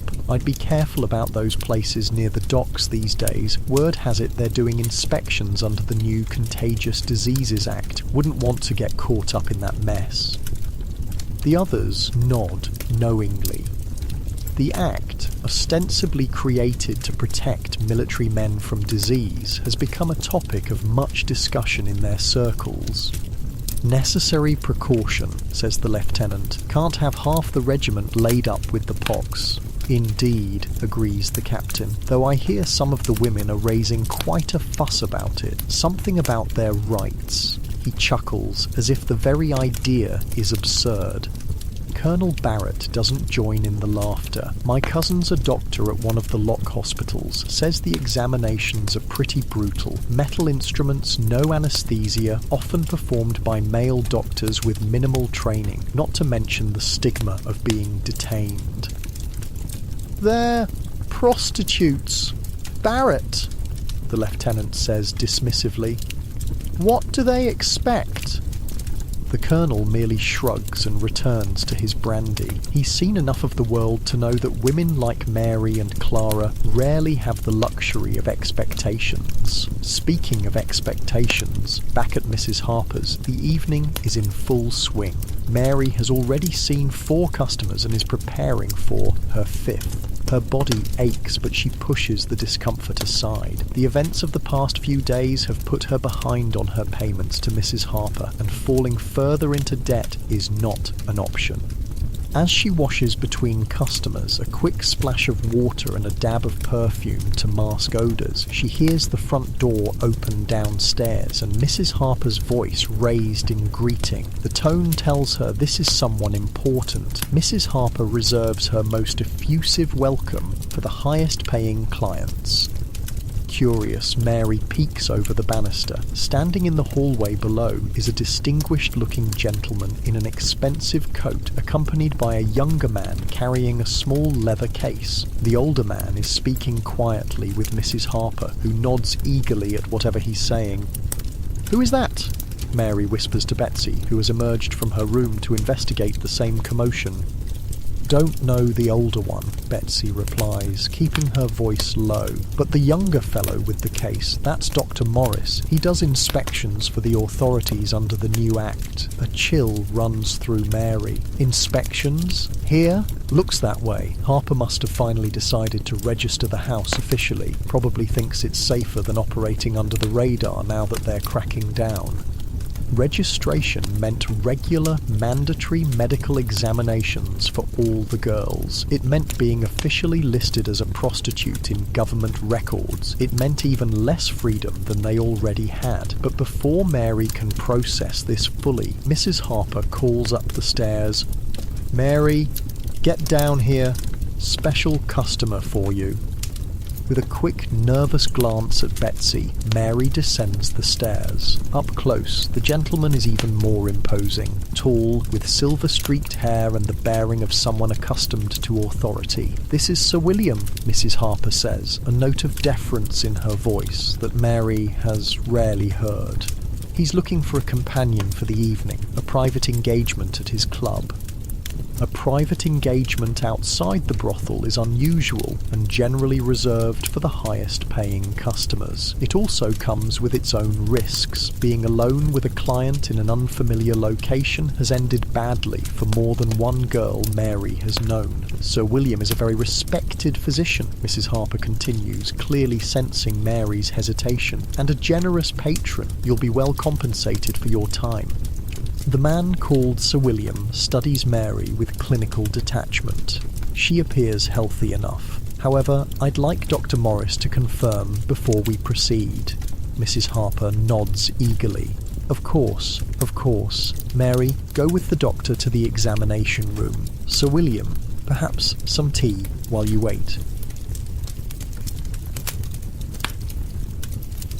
The examination room is really just one of the smaller bedrooms, hastily cleared of its usual furnishings and equipped with a table and some basic medical supplies. Dr. Morris, a thin man with spectacles and nervous hands, instructs Mary to undress and lie on the table.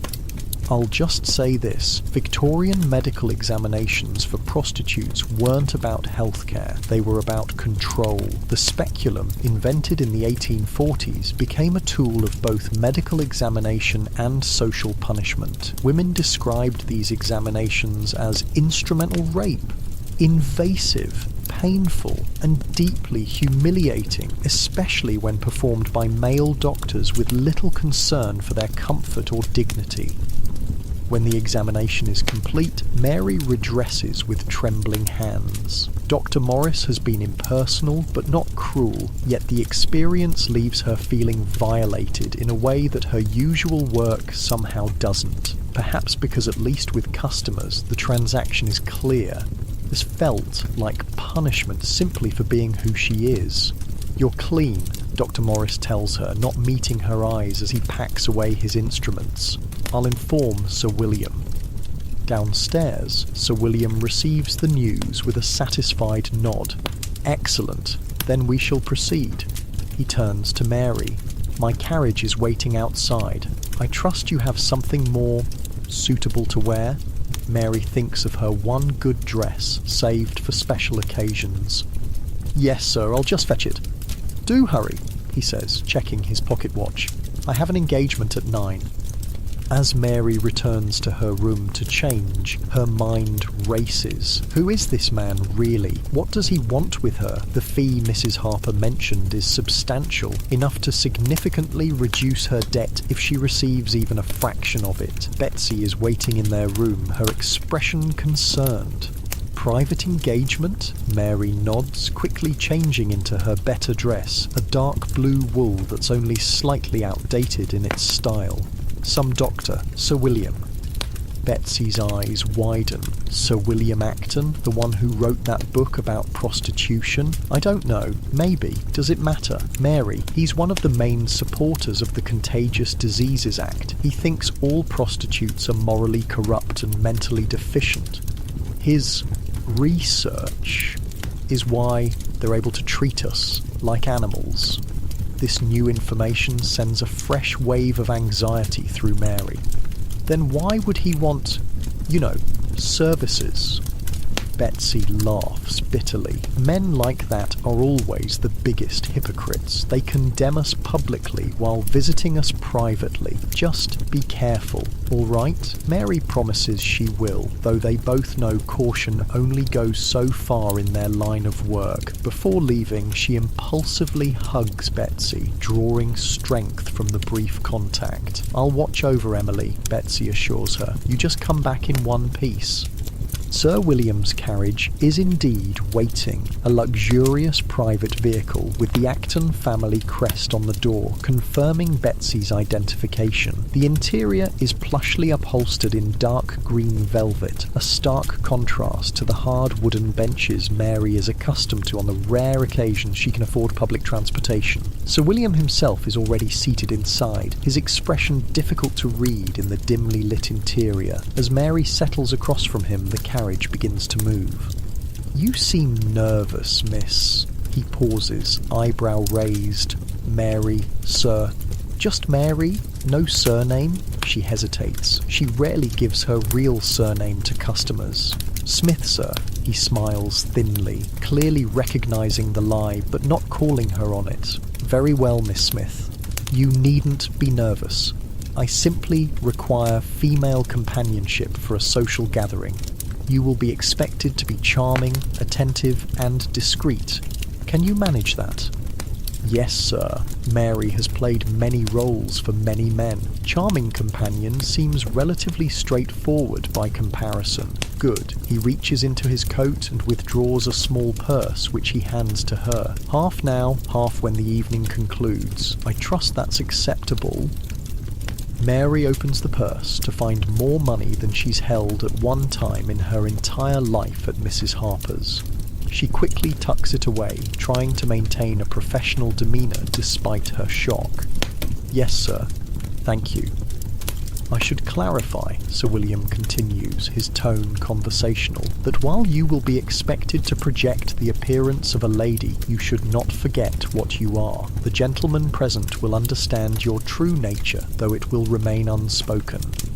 There it is, the reminder of her place, lest she get ideas above her station. Mary has heard variations of this speech from wealthy clients before. They want the illusion of respectable company without having to actually respect the women providing it. "I understand, sir."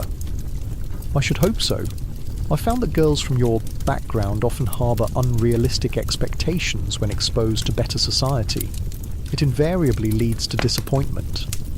The carriage rolls through progressively wealthier neighbourhoods, eventually arriving at a stately building on Pall Mall, one of London's exclusive gentlemen's clubs. As Sir William helps her down from the carriage, he offers one final instruction. "You are my niece from the country, visiting London for the season. You are shy but eager to learn about city life. That should explain any rustic mannerisms or lack of sophistication."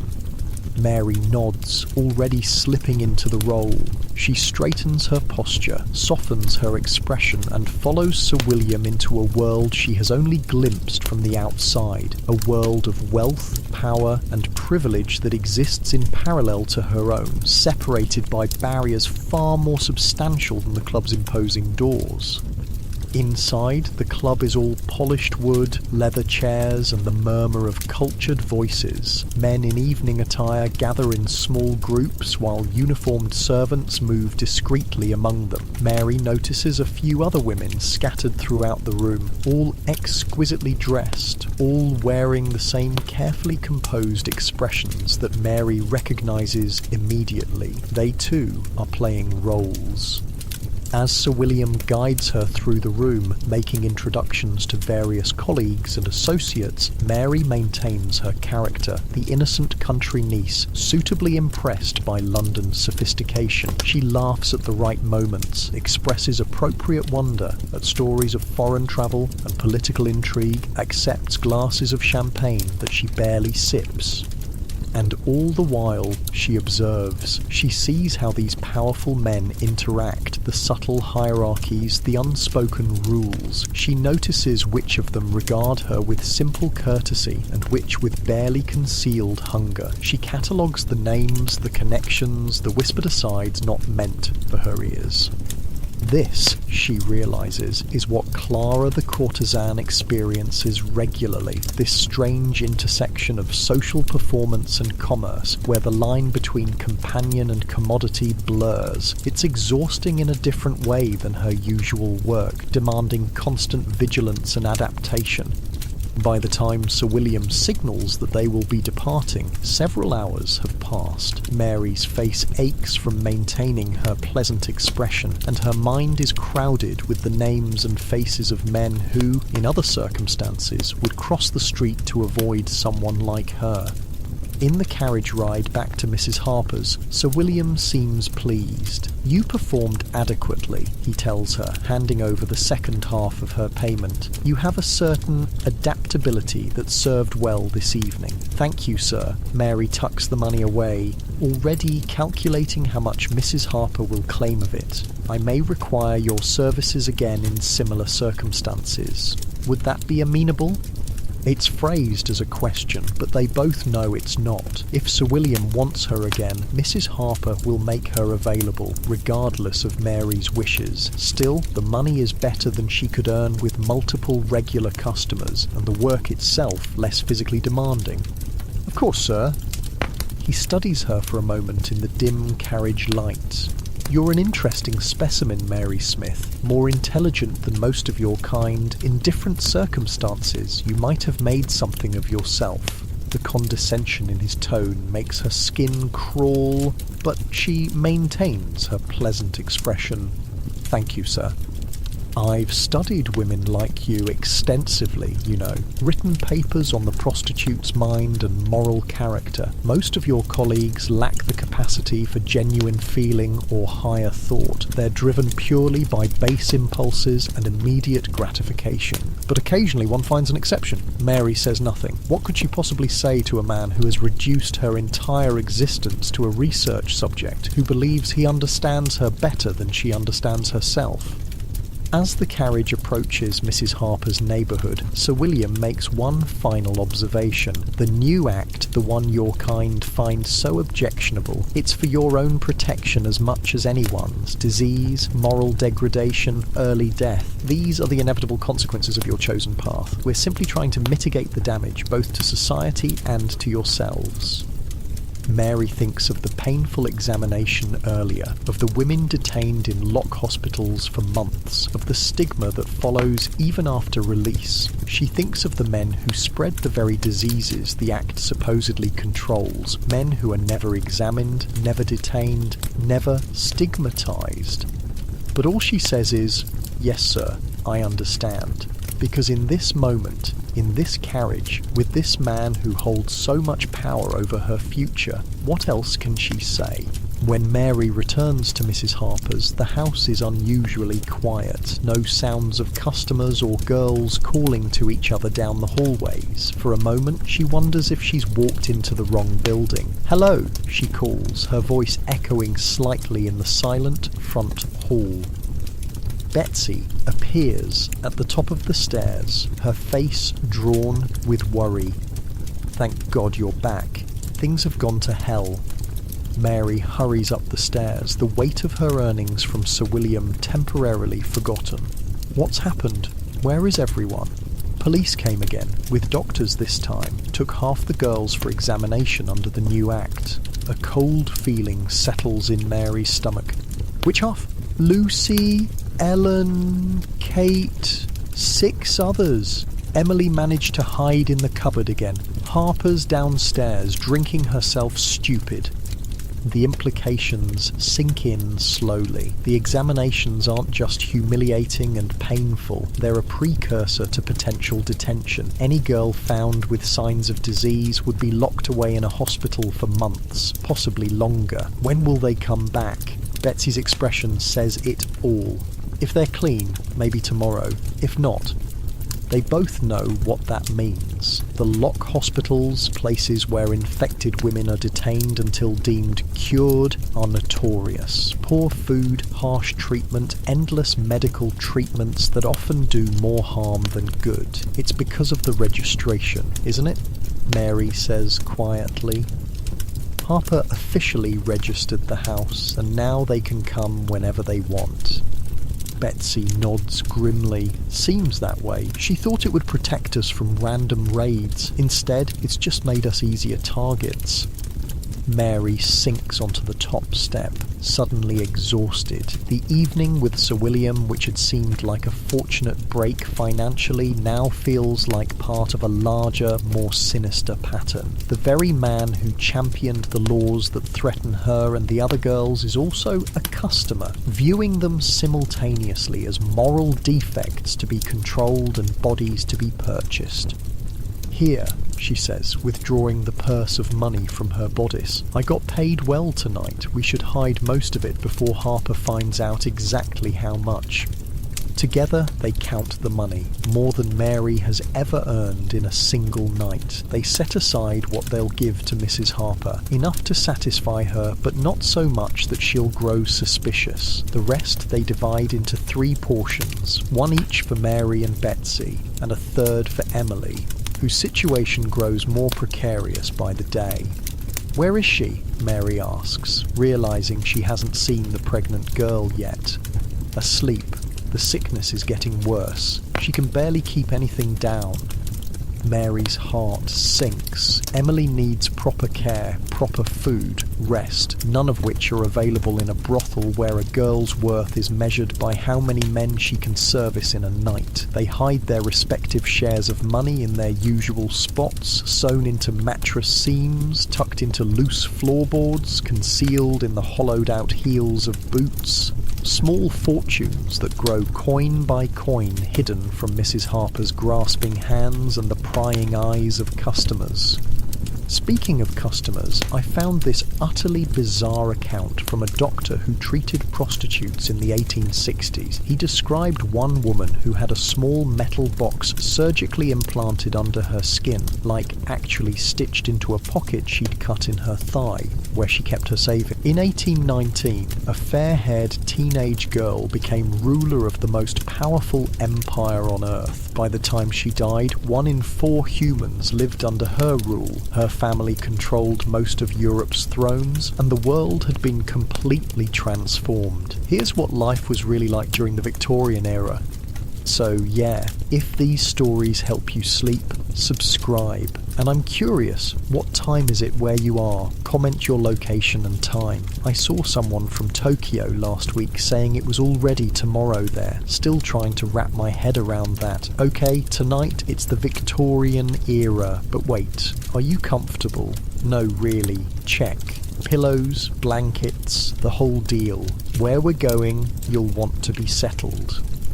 Your eyes flutter open to darkness. The heavy damask curtains around your bed block out almost all light. For a moment, you're disoriented. Is it morning already? You can hear the faint sounds of servants moving somewhere in the massive palace, their footsteps muffled by thick carpets. The air is cold against your face, but beneath the layers of blankets, you're warm enough. This is Kensington Palace, and the year is 1819. You're not Queen Victoria, not yet. Right now, you're just a little princess named Alexandrina Victoria, though everyone calls you Drina, and your life, frankly, sucks. I mean, sure, you live in a palace, but it's a damp, drafty old place that smells of mildew and coal smoke. Your bedroom isn't even your own. Your mother makes you sleep in her room, in a little bed next to hers. You're not allowed to walk downstairs without holding someone's hand. At 5 years old, that might make sense, but this rule will continue until you're literally an adult. "Good morning, princess," says your German governess, Baroness Letzen, the only person who seems to genuinely care about you. Your mother is still asleep, her loud German snoring filling the room. Unlike your comfy, temperature-controlled bedroom back in the real world, this royal bedroom is bizarrely uncomfortable. The fireplace has gone out overnight, and you can see your breath in the cold morning air. Your mother doesn't believe in heating rooms too much. She thinks it's unhealthy. The windows, sealed against the London fog, trap the smells of the previous day inside. Notes of perfume, body odour, because even royals didn't bathe daily. Coal smoke and the lingering scent of last night's dinner create a distinct aroma that modern noses would find overwhelming. Your feet hit the cold floor, and you wince. Even princesses don't have heated bathroom tiles in 1820. Actually, you don't have a bathroom at all. Instead, there's a ceramic chamber pot behind a screen in the corner of the room, which some poor servant will have to empty later. When you need a bath, which is only about once a week, servants will carry buckets of heated water up several flights of stairs to fill a portable metal tub. "Your lessons begin in 1 hour, princess," the Baroness reminds you. And oh God, the lessons. You're going to spend almost every waking hour studying languages, history, mathematics, religion, music, art. A relentless schedule designed by your mother and her trusted advisor, Sir John Conroy. They call it the Kensington system, but it's basically royal child prison. "Mother says I must practice my piano for 2 hours today," you say, your voice small. "And your Latin," adds the Baroness, "and your German, French and Italian." This wasn't just some weird royal quirk. Victoria actually learned to speak 5 languages: English, French, German, Italian and Latin. I spent 3 years trying to learn Spanish on a language app and still can't order a taco properly. Here's the thing about Victoria's childhood that most people don't realise. It was incredibly lonely. She had almost no friends her own age. She wasn't allowed to play with other children except her half-sister Theodora, who was much older. Her only real companion was her spaniel, Dash. "Can I play with Dash in the gardens today?" you ask hopefully. The Baroness smiles sadly. "Perhaps for a short while, if Sir John approves, the weather is suitable." That's another fun thing about being Princess Victoria. You're never allowed outside alone. Every breath of fresh air must be approved and supervised. Your mother and Conroy are terrified you might catch a cold and die before becoming queen. Or worse, that someone might kidnap you or influence you to think for yourself. You see, there's something you don't know yet, but the adults around you are very aware of. You're much closer to the throne than anyone expected. Your father, Edward, Duke of Kent, was only the 4th son of King George III, but a weird series of royal deaths and a shocking lack of legitimate children has pushed you up the line of succession. "Sir John says I must practice my posture today," you sigh, straightening your back automatically. Conroy, a former military officer with no actual education experience, has appointed himself in charge of making you a proper queen. Mostly this involves making you miserable. Let me paint you a picture of Sir John Conroy, because this dude was the absolute worst. Imagine a tall, imposing man with perfect posture and cold, calculating eyes. He's handsome in that stern Victorian way, always dressed impeccably, with mutton chop sideburns and an air of absolute authority. Behind closed doors, historians suspect he was having an affair with Victoria's mother. Whatever the relationship, they were definitely in cahoots to control the future queen. The childhood home of one of history's most powerful monarchs wasn't the fairy tale you might imagine. Kensington Palace in the 1820s was actually kind of a dump by royal standards. It was drafty, with peeling wallpaper and furniture that had seen better days. King George IV, Victoria's uncle, deliberately kept it that way because he disliked her mother. Victoria later wrote that the palace had gloomy rooms with their old-fashioned furniture and small dark passages.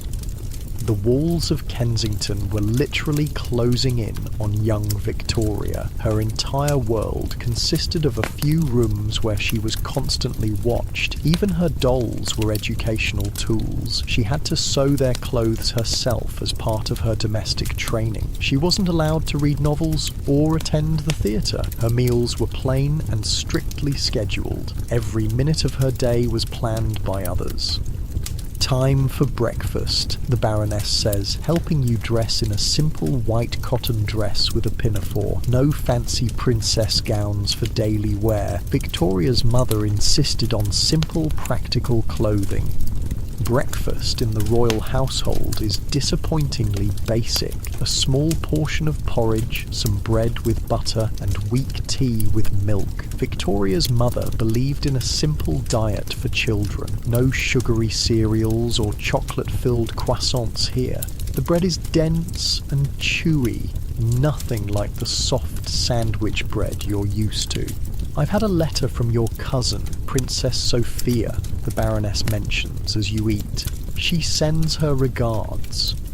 Cousins. You have so many cousins, all part of the vast network of European royalty. Most of them you've never met. Your mother keeps you isolated from the court, from your father's family, from anyone who might challenge her control. It's all part of the plan. Keep you dependent on her and Conroy, so when you become queen, they'll be the ones actually ruling. Hold up, let me paint you a picture of European royalty at this time. Imagine the most dramatic, backstabbing, incestuous family reunion possible, but everyone's wearing crowns. Victoria's grandfather, George III, yes, the one who lost America, had 15 children. These royal kids and their offspring were married into every major European royal house, creating a tangled web of cousins ruling different countries. Victoria herself would later marry her first cousin, Albert. This wasn't considered weird, it was strategic family business. The king is very ill, you overhear your mother whispering to Conroy later that morning. William may not last the year. King William IV, your uncle, the current king of England. If he dies, you're next. You're 17 now, almost 18. If the king dies after your 18th birthday, you can rule alone. If he dies before, your mother becomes regent, ruling in your name. This is the countdown that dominates your adolescence. Your mother and Conroy desperately want the king to die before your birthday. You desperately need him to hang on just a little longer. I must speak with the princess about her duties, Conroy announces, striding into the room without knocking. She must sign the papers. The papers. God, the papers. Conroy has been pushing you for months to sign documents that would make him your private secretary and your mother your regent. Even if you're already 18 when you become queen, you've refused every time, even during that horrible incident at Ramsgate.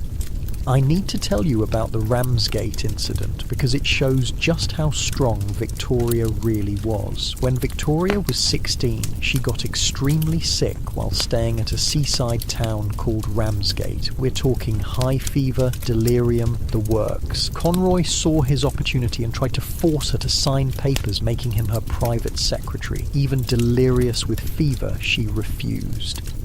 This teenage girl, who'd been controlled and manipulated her entire life, somehow found the strength to stand up to her abusers when it mattered most. "I will not sign," you say firmly, your voice stronger than you feel. Conroy's face darkens with anger. "You are an ignorant, foolish child. You need guidance. You need me." "I need only what the law provides," you counter. "You've studied constitutional law. You know your rights as the future monarch."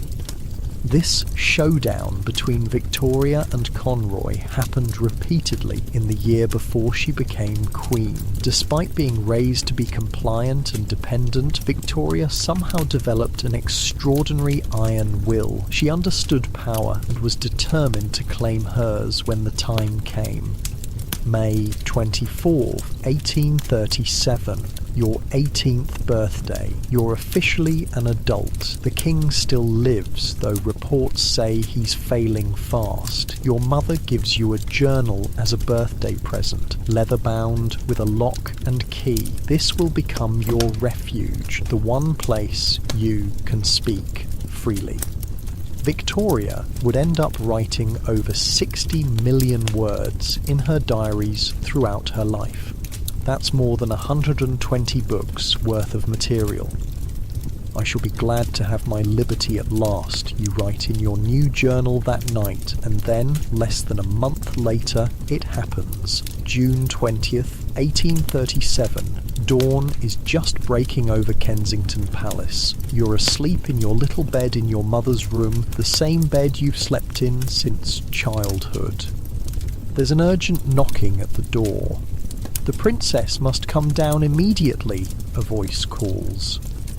You're awakened, confused. The Baroness helps you put on a robe over your nightgown. Your hair is loose around your shoulders. No time to dress properly. "You must go alone," the Baroness whispers, breaking protocol for the first time in your memory. You descend the stairs without anyone holding your hand.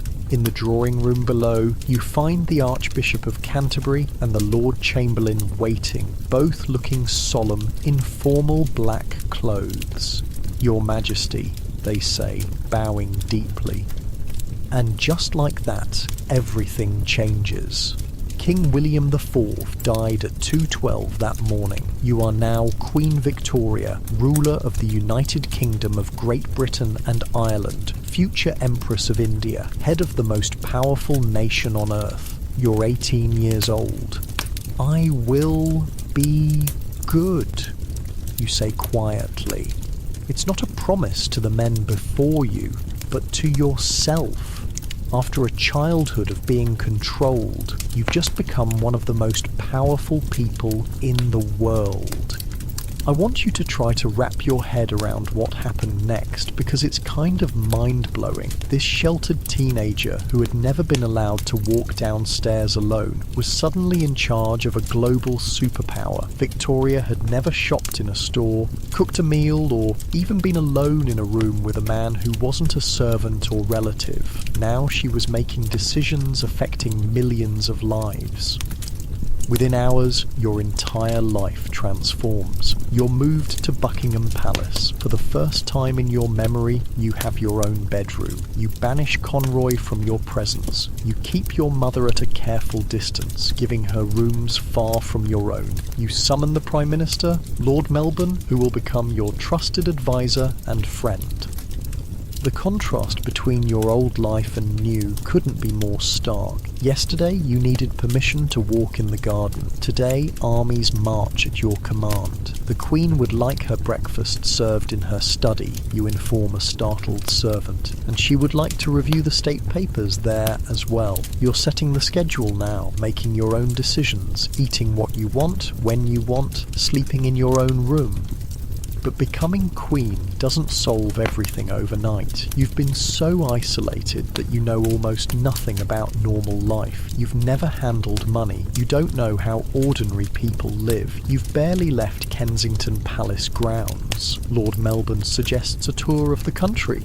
"Your Majesty," says the Baroness, who has remained as your trusted companion. "The people wish to see their new queen." And see you they do. When you undertake your first royal tour, crowds fill the streets in every town. They throw flowers before your carriage, they cheer until they're hoarse. After the excesses and scandals of your uncles, the people are enchanted by the idea of a young, innocent queen. They seem to like me, you marvel to Melbourne after one particularly enthusiastic welcome. They love you, ma'am, he replies. You represent hope and a fresh beginning. Wait, I need to talk about Lord Melbourne for a second. Picture the ideal father figure, mentor, friend, all rolled into one distinguished package. That was Melbourne to young Victoria. He was 58 to her 18, widowed, childless, and completely devoted to guiding this young queen. He taught her everything about politics, governance, and royal duties. He answered her endless questions without condescension. Victoria adored him, writing in her diary that he was so clever, so kind. Some historians think she might have had a crush on him, which would be totally understandable for a teenager suddenly spending hours every day with a charming, attentive older man who treated her with respect for the first time in her life. For nearly 4 years, Melbourne was Victoria's rock. He advised her through political crises and royal scandals, including one of the first major PR disasters of her reign, the Lady Flora affair. Oh man, the Lady Flora affair was messy. One of Victoria's mother's ladies-in-waiting, Lady Flora Hastings, started showing signs of what looked like pregnancy. Victoria, who despised anyone associated with her mother and Conroy, believed the rumours that Lady Flora was carrying Conroy's child. Victoria basically slut-shamed her publicly, forcing her to undergo a humiliating medical examination. Turns out Lady Flora wasn't pregnant, she had a massive tumour on her liver. She died soon after, and the public briefly turned on Victoria for her cruelty. It wasn't Victoria's finest moment, but it showed how deep her trauma and resentment ran. This poised young queen still carried the scars of her controlled childhood, but the defining relationship of Victoria's life was yet to begin. In October 1839, her cousin, Prince Albert of Saxe-Coburg and Gotha, came to visit the English court. Now, Victoria had met Albert briefly 3 years earlier and found him pleasant but unexciting. This time was different. Albert, at 20, had grown into a strikingly handsome man, tall with dark curly hair and bright blue eyes. He was serious, intelligent, and shared Victoria's love of music and art. "He is so handsome," you write in your diary that night. "His eyes are so blue and beautiful. His mouth is lovely." Within 5 days of his arrival, you're completely smitten, but there's